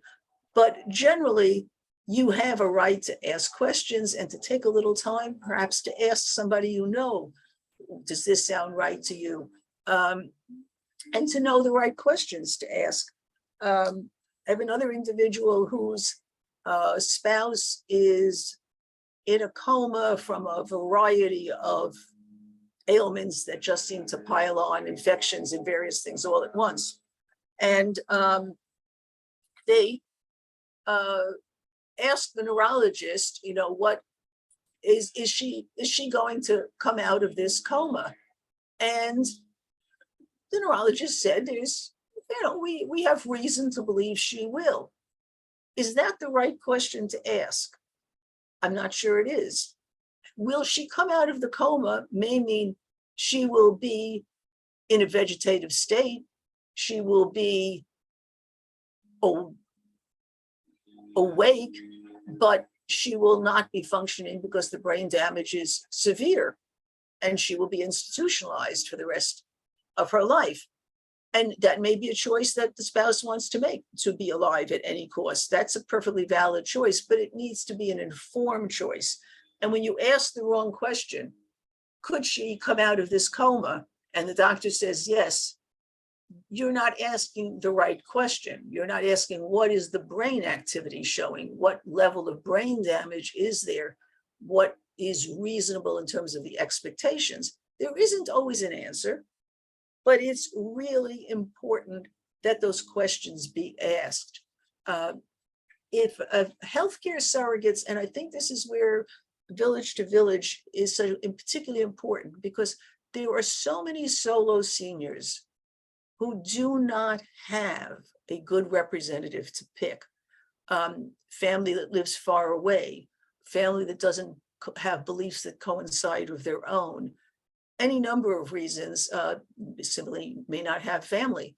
And I think village to village can be so helpful in providing a network where you might find someone willing to be your healthcare advocate, or additionally to find resources where you can hire a professional healthcare advocate. My organization is training people to do that. Those are paid professional positions. There are also many social workers who do that. And that's a trade-off that people have to think about, perhaps paying for somebody to be my advocate so that they can be impartial and knowledgeable and stand up for what I want may be a better pick than a relative who is themselves frail, who is unable to make a hard decision because they can't bear the consequences of it. And that's understandable. I don't know how I would handle that situation either. And I think that's the point. You need to think about whether that person could do what you need done. I personally have my younger daughter as my surrogate because I think she's, between my husband, my older daughter and her, I think she's the toughest one, the one most able to ask those challenging questions. And it's important that you tell everybody in the family who you've chosen, because you don't want a bedside scene where people are fighting. Well, what do you mean you're the surrogate? I'm the older brother. What do you mean you're the surrogate? I'm her favorite aunt. You need to tell people up front, this is my surrogate. This is the person who best understands what I want. And if you're asking what you can do for me, now that my health is bad, and now that I'm facing such a difficult time, the most helpful thing you can do for me is to support my surrogate, knowing that my surrogate is making the decisions I would have made if I were able to. No scenes at the bedside. Hospitals will always welcome someone who asks for more intervention. And so they will always start to look into, well, who's really authorized here and this and that. And you want to avoid those family disputes, which can get ugly, which can lead to you're not getting the treatment you want and will cause lasting grievances and the family members left behind, which is certainly the last thing that you want. There was, again, remember that these hospitals, nursing homes, hospices are all going for profit now, that some investment firms are actually buying nursing homes. I find that to be the most incongruous combination. Investment firms are buying assisted living facilities in the belief that they can provide the service cheaper. Well, it's very easy to provide cheaper service. It's not easy to provide cheaper service at the same level of quality. And so the New Yorker magazine wrote a piece about what happened at the St. Joseph Home for the Aged in Virginia when it was taken over by an investment firm. And of course, they brought in all their metrics and their spreadsheets, and they immediately decided that they could cut staff, cut amenities, the quality of the food. These are old people, probably can't even taste the food. What's the difference? And all of these kind of things. And in a final analysis, because this was just happening around the time of COVID, the New Yorker article felt that this had directly led to an unwarranted increase in COVID deaths in that nursing home. Not that there wouldn't have been COVID deaths anyway, but the lack of adequate staff and separation facilities and all treatment options, all of those things contributed to the death of patients that needn't have died if an investment firm was not running that business. And to me, I don't understand how an investment firm can be a good manager of a nursing home. To me, it seems kind of counterproductive, and I think it probably is. Let's talk about a few more ethical issues that people face in the next slide. We're gonna, there's the Patient Self-Determination Act of 1990 was a very important piece of legislation, which said that a patient has the right to determine their own care. That is, all medical decisions, they can say yes or they can say no. They can say, I don't want my hangnail treated, and they can say, I don't want my cancer treated. They have the right to say yes or no. And while that may seem like an obvious thing, that law was passed because it wasn't an obvious thing. And in fact, there are many other cultures and many other countries around the world where it is not viewed as an individual decision. It's viewed as a family decision or a community decision, and an individual cannot make that choice on their own. That was one of the reasons that law was passed, to ensure that you can make those decisions, or if you are no longer competent to make the decisions, your healthcare proxy, surrogate, healthcare agent, a lot of terms all mean the same thing. The person speaking for you can make those decisions. The Health Insurance Portability and Accountability Act, and that's HIPAA, also adds additional rights. I can tell you in my own case, my husband was transferring from one cardiologist to another, and he asked for his health records, and they would not, they just ignored it. So of course we put it in writing and we hand delivered it to the office, and we followed up and we followed up, and there was nothing. They just would not release the records, even though it is required by law. And I finally called the hospital where the doctor was affiliated, and I spoke to, there is a person at a hospital who's in charge of HIPAA compliance, and I spoke to them, and they said they were going to call the director of practice of the where this doctor worked and inform him that he is in violation of the law and will be reported to DHS if those documents aren't forthcoming. And I can tell you that 1 hour later, we had a phone call that the records would be ready to be picked up. So these are tools for you to use. Do not allow a doctor to ignore your rights, because that's what the law is for. And I would assume most doctors don't do this. I recently requested medical records of my own, and they asked for a written request. I sent the written request and I got the documents with no trouble. I think that's more the norm, but these rules and these laws exist, and it's important for you to know them. If we've had a situation where someone was in a memory care unit and the spouse no longer wanted health care, aggressive health care, they wanted palliative care only, they were ignored.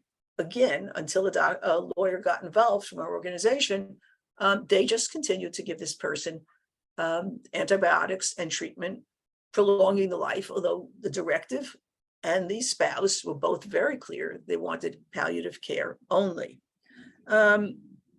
Things actually, in one case, there was a couple that wanted to do voluntary stopping of eating and drinking, which you may or may not be familiar with. It's legal. It is legal in every state, and it means you can stop eating and drinking anything. And of course, it takes some willpower, and generally it's best done with assistance from a doula and a hospice. But when they stated that they were going to, the couple prepared to go through VSAID in their apartment in this assisted living facility, they were literally put out on the street. Their last name was Randolph.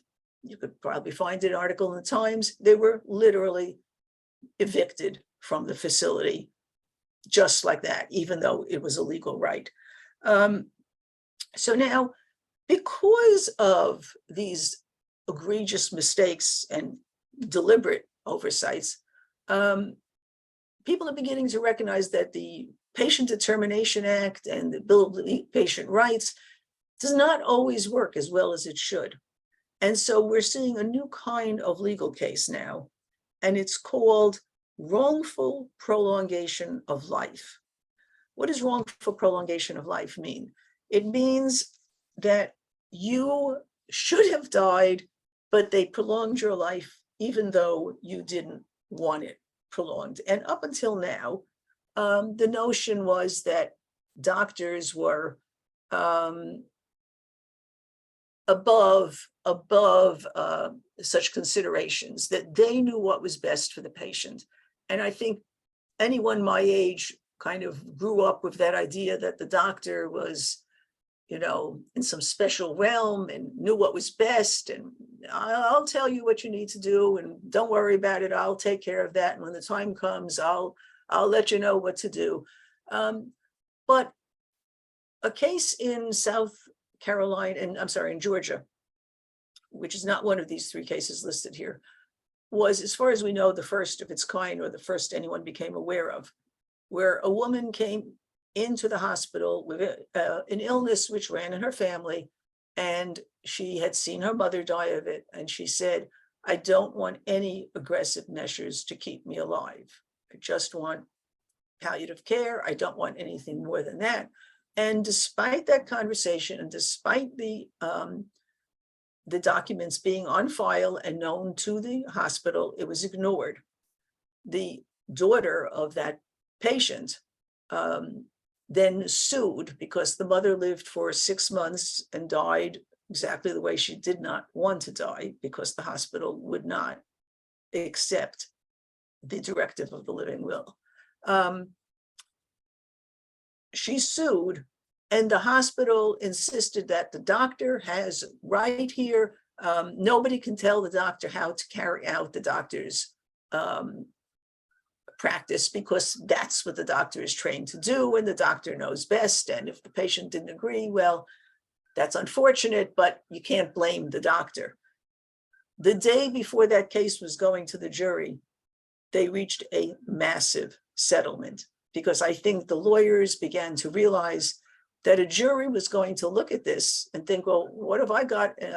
What have I got a healthcare forum for? What do I have a surrogate for? Why have I done all these things everyone's told me to do if you can just ignore it? And this has set into motion a new kind of legal action. called, as I said, wrongful prolongation of life. Greenberg is a case being going through the channels, legal channels in New York. And it got a front page Times article for the same sort of just ignoring of a patient's wish for many months. Will it be accepted ultimately as a new form of tort law? We don't know for sure. A case in Alaska was successfully settled as a result of a lawsuit. But I'm going to talk about Magny versus County of Humboldt, because I think, and as you can see from the date, it's not a very old case, but it is shocking in what happened to this couple, Mr. and Mrs. Magny. Mr. Magny was in the hospital. And what makes this case unusual is that his directive, his healthcare surrogate, his wife, and the doctors all agreed that palliative care was all that should be done. So here we have a case where every actor in this situation is in complete agreement, except for one nurse who reported the hospital to the Humboldt County Agency for Adult Protective Services, because that nurse felt that aggressive life-sustaining treatment should be done for as long as possible. Remember, there's not a member treating this person, not a part of the family, just someone in that hospital who disagreed with that decision, got the Adult Protective Services to take custody away from the wife. And the Humboldt County became the decider and decided on 6 months of aggressive treatment against the mother. The wife was not actually even allowed to see her husband. She was no longer allowed. It's one of the most egregious cases you're going to find. And indeed, not only did she successfully sue after the fact for a great deal of money, but the Agency of Adult Protective Services was themselves subjected to an investigation. Several people were fired. Even the lawyers representing Humboldt were almost indicted because the evidence they provided was so fraudulent. They simply presented medical facts that were not medical facts, made up information to explain why Adult Protective Services did this. Ultimately, it was decided that the Humboldt County lawyers were just as misled as everyone else, that they were given the phony documents and believed them to be real. But I would say, if a case can get that bad in California in 2019, it behooves us all to know our rights and to not be afraid to push back and to not be afraid to speak out as vigorously as you can, get a lawyer if you need to. So let me move on to what your village members need to know to take away from this. And let me say that all of what I've discussed today is available in a free webinar that we would provide to any individual village that is interested. There's a contact point at the end of this. You can reach me. We would set it up. We would cover the topics you want. There is no cost. Everything we do, including our legal services, our surrogate services by which we provide advice to a surrogate on what their rights are, all of those services are free. And we think it's important that people know all their end-of-life options. The first is to continue all treatment. Final Exit Network has no preference among these. What we want is for the patient and their family to get their rights and their choices respected. Some individuals may say, there's always hope.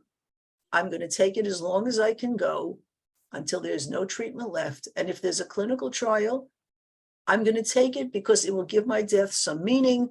That clinical trial won't save me, but it'll advance the knowledge for the next case.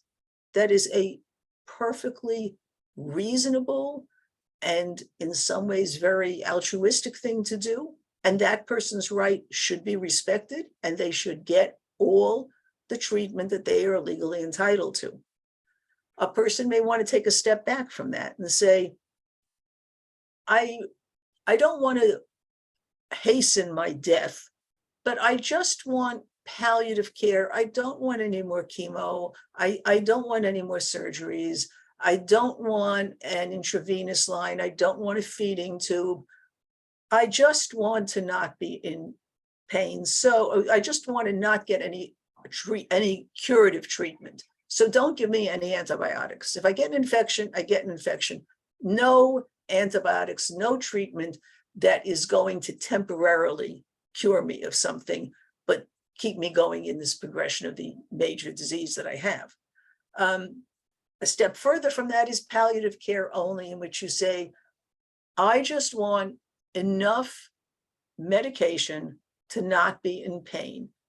And you may want then to say, I don't want my regular doctor, I don't want my oncologist, I only want a palliative care specialist.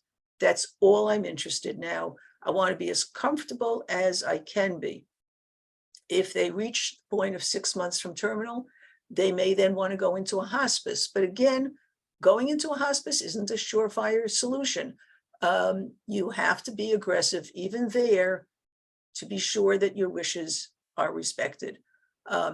Voluntary stopping of eating and drinking, again, something you can do at home. Most facilities will not let you do it. That in that case, most people will simply rent a place to live. A family will rent a place for the individual to live for a few weeks. They will hire a doula, an end-of-life doula, if you're familiar with them, someone trained in end-of-life, not as a doctor, not as a nurse, but in providing comfort, care. We have trained doulas to do that, and they're going to be on our website that we'll be posting soon. That's an option available to anybody. It's completely legal. You can tell everybody you're doing it. There is no law that can stop you from using VSED if that is your choice. It's not necessarily easy, but it works. And with a doula assisting you and a hospice coming in at the end, it can be a far better option than perhaps the disease that you have and that is neurological and that you're dreading. That's a very individual choice. And then there's a hastened death. And that means I've had enough. I want off of this planet. Canada, of course, allows that. Belgium allows that. The Netherlands allows that. We allow it in certain states under what's called medical aid in dying. It's available in about 10 states. If you are 6 months from death, you can get a prescription. If you can get the doctors to fill out the form, which is not always easy. And if you can get the prescription filled, which is not always easy because many pharmacists refuse to fill the prescription, which is their ethical right. And some pharmacists charge a fortune, like $3,000 for it, because they don't approve of it. But if you can get through all of those things, then under MAID law, you can let everybody know, you can have your family over, you can have a sort of celebration of life while you're still around to see it. If that isn't available in your state, or for some reason you may not qualify because you may not be 6 months from death, although you may already be suffering considerably from your disease, you can go to Dignitas in Switzerland. That's a very expensive proceeding, but it is also an incredibly humane and kind process by people who are very compassionate, but it is expensive. Final Exit also has exit guides, which for people who meet very strict medical qualifications will provide an exit guide that will explain the options available to that person who wants to hasten their death, will sit with that person. If that person decides to hasten their death, we do not provide any equipment, encouragement, advice, assistance, but we will accept their decision and we will be with them if they decide to carry out that decision. That is all that we are legally allowed to do, and so that is what we do. I think it is important for all of village to village members to know about these choices and to also know about the different forms they can fill out when their health is not so good. We know about the advanced directive, but there's also POLST forms, physician order for life-sustaining treatment. You only get that when you're kind of far along, and a DNR, do not resuscitate. A POLST is also called a MOLST. It's got various names. It has one huge advantage over the do not resuscitate. It gives 3 choices. If the medics come to you because you've had an incident at home or you were in an unrelated accident on the highway and there you are, the POLST says, just take me home. I don't want any treatment at all.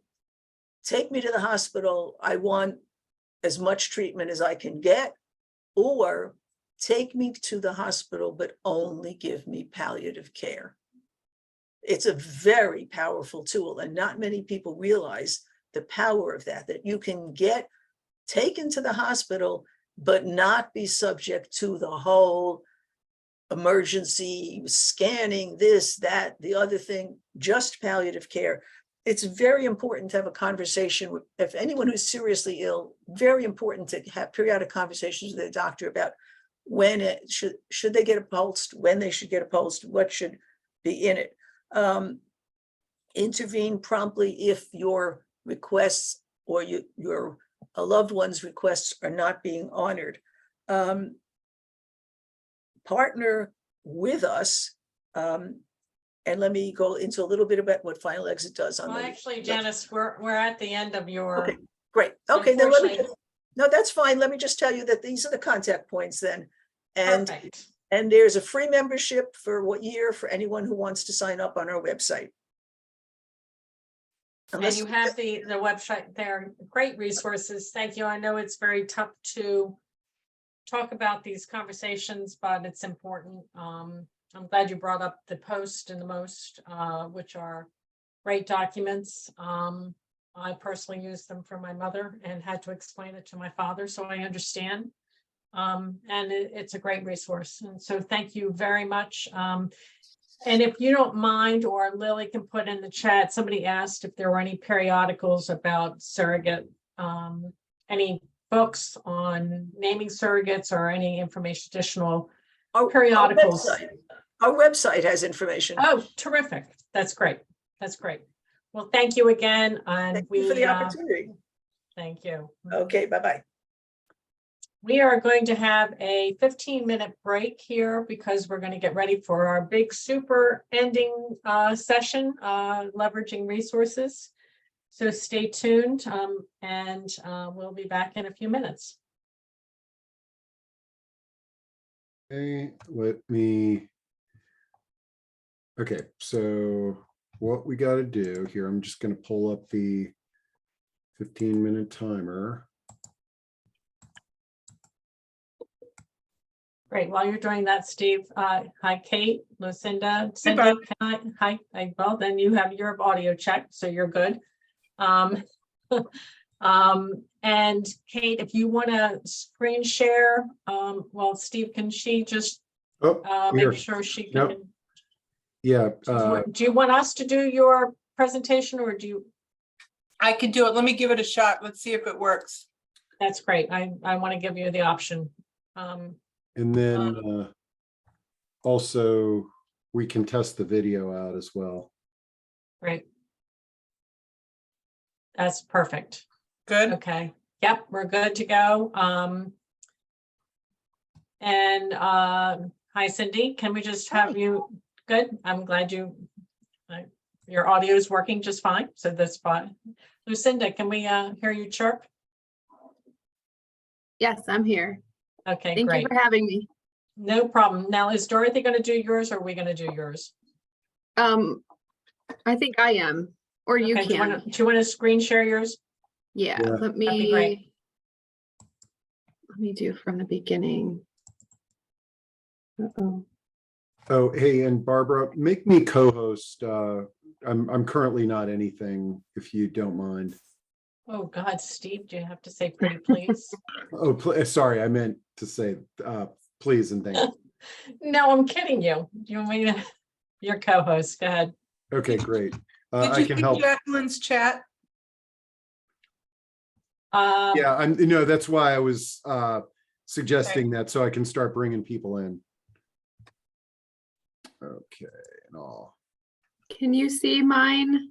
Yep, you're good, Lucinda. Is it the actual screen you're supposed to see, or is it the note page? Ooh, yeah, we're seeing both. So up at the top, click on that thing that says display settings. Yeah. Yes, thank you. And I'm Jacqueline, I'm pulling you in. And Wendy, yes, this is behind the scenes here. Did I get that switched right? Yep, you're good. You're good. Okay, I'll leave it there so it doesn't, when I share later, it won't If there- I have 3 screens, Terrific. so I'm always Right. trying. Yeah. Excellent. If there are panelists that are in the audience that can hear my voice that need to be on stage for the next session at 3 p.m. Yeah, raise your we need Dorothy. Carol. I'm pulling you over. Hang on. Carol Paquette, Yeah, I got her. And who else? Carol, you good? Carol's over. Yeah. Lucinda, not Lucinda, Dorothy Patel. Hi, Jacqueline. Good morning, everyone. Okay, I don't see a Dorothy in there yet. Yeah, Dorothy's not in. Can you send Dorothy a reminder? And I'll pull over, we're missing Cynthia. Nope, she's not in there yet. What about Mary Jane? I got Mary Jane. Okay, so I'm sending Dorothy, resending hers. Let me email it to her too. Okay, Mary Jane's coming in. Carol, do you know if Cynthia is coming on or not? I am not sure. I believe she was traveling back from Italy yesterday. Yeah, she's not in the audience, so. She lives in Sarasota, so they had some storm get damage from Ian. So I'm not quite sure what her status is. Right. Carol, the last I heard, she was hoping to attend, but there was no guarantee. Okay, well, she's not in the audience right now, so I'll just keep an eye out for her. Okay, and then I sent the one to the one person that you said. Okay, yeah, Dorothy, Lucinda, you might be flying solo, right? But sorry. Jacqueline, I think I heard your voice, but you're good. Alexa, stop. Then it works. Okay, good. And Mary Jane, you're good. Mic check. I'm good, but when Carol's talking, I don't need to be on the screen. I'll just be monitoring the chat and responding to that. And just to confirm, so you said Travis is going to advance the slides for Carol? Yes, and we're missing LJ. I got LJ. We're missing Marianne Spanos. LJ's coming over. Okay. Quick question for you, Barbara. Will you be introducing each one of us, or should we introduce ourselves? I'm introducing Carol, and she's going to take over and introduce all of you. Okay. And then Actually, Kate, what I'm going to do is after I do my presentation, then I'm going to say we're transitioning to case studies. And the first one will be Chicago Hyde Park. And I will ask the presenters just to give a brief introduction of themselves. Nope. Yeah, you can't see it on our side, so. How's that? Try the other one. Oh, no. Okay, No. Steve. Yep. I'm a little worried about Marianne Spanos. I'm She's not on yet. Yeah, I'm sending her I just sent her the login link. Okay, because she's, yeah. They're the And if last you- 3, yeah, so she's the there is last. some time. Yeah. Steve, can you throw in the video real fast with Finley Lake, just so that we Okay. make sure we had a little Barb? problem with audio earlier. Barb, can you hear me? Yeah. This who's is talking? Lynn. Marianne Spanos is going to be with us. We're in a conference room. Oh, fabulous. Then I don't have to go looking for her. But Excellent. the camera's not gonna show her. Well, it will, just Yeah. turn the camera, somebody work the camera. Okay. Okay, so we're only missing Dorothy, right? There you go. They were asking for you. They were gonna send you a link. Hello? Oh, there she is. Yeah, we can Oh, see there's Mary Ann Mary Ann. just fine. Okay. That's good. Okay, so let me find this video. Is this? Oh, So- Seeds for Tomorrow? Pardon me? Is the name of the video Seeds for Tomorrow? Yes. Okay, all right. So very quickly, Jacqueline and Cindy, each of you will just introduce yourself, give your title, who you're with. Yeah, okay, I won't do that. And then when I'm done with my remarks, I'll just say, and I'm going to turn it over to Kate now. Turn it over to Cindy. Cindy's Oh, second. Cindy's next. Okay, right. Turn it over to Cindy. How soon into the program are you going to do the video?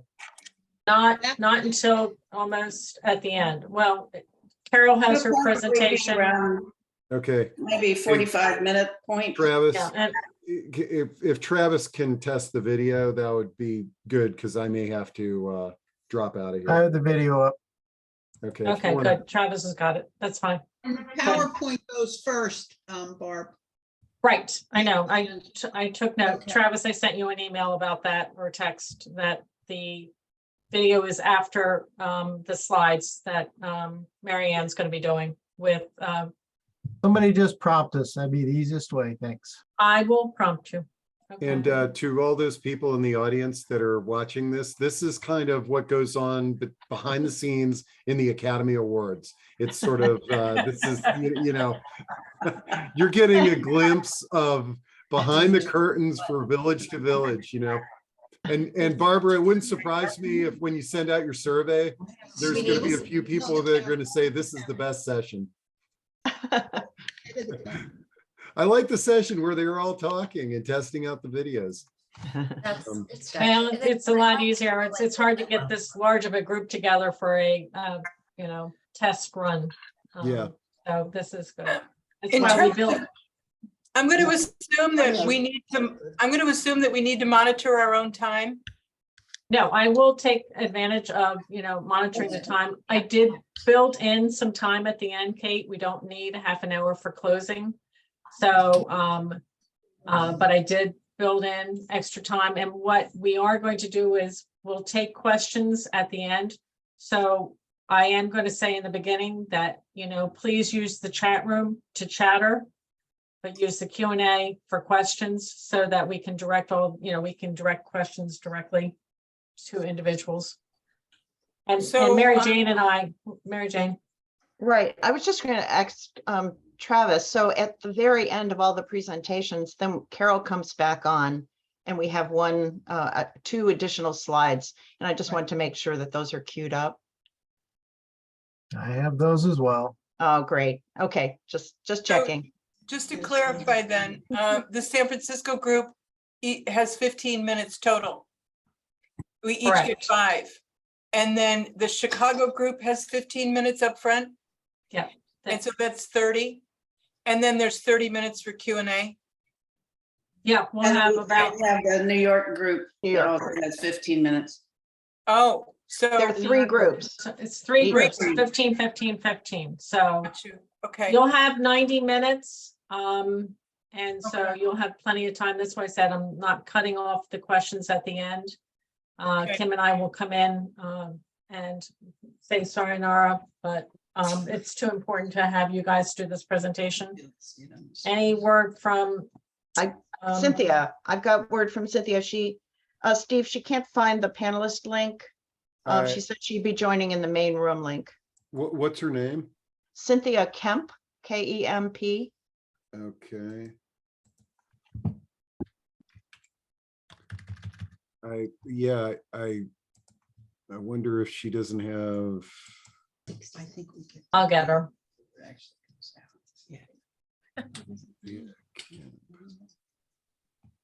Okay. Has anybody There heard she from is. Dorothy at Hyde Park? I There she is. just emailed her too. Oh, Hyde Park. What's that person's name? Dorothy Pytel, but she's not in there. You know what? I'm gonna go offline. I'm gonna try to call her. No, I You got want me to do Dorothy. that, Barbara? I sent her thing. I just resent her thing and emailed it to her, so she's got it. Okay. Looks like it's 3 minutes to 3.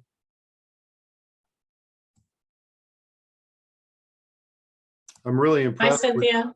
that group Hello. down there with the web camera in the conference room. That's a really slick system. Hey, Cynthia, welcome back. Thank you. I'm a little bit tired. Hey, you've just spent 3 weeks in Italy. We can't feel too bad about it. My little violin. I'm looking forward to this.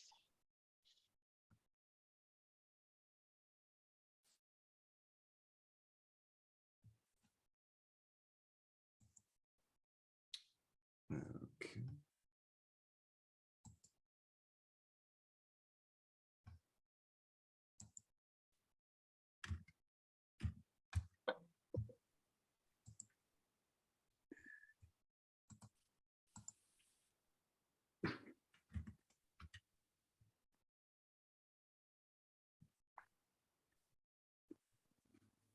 Well, Cynthia, you have missed a really great conference, so you'll have to see the videos when they're online. I plan on it. We don't have internet. I had to come over to, we just got home late last night. We still don't have internet yet. Hmm. I had to come over to a friend's. All right, I think we're gonna open the session up. I was wondering Okay. about the time difference. I wondered if she. No, she totally spaced. She sent an email, so we got it. Okay. So Okay. Travis, you want to go ahead and start recording? Oh, let me stop. Well,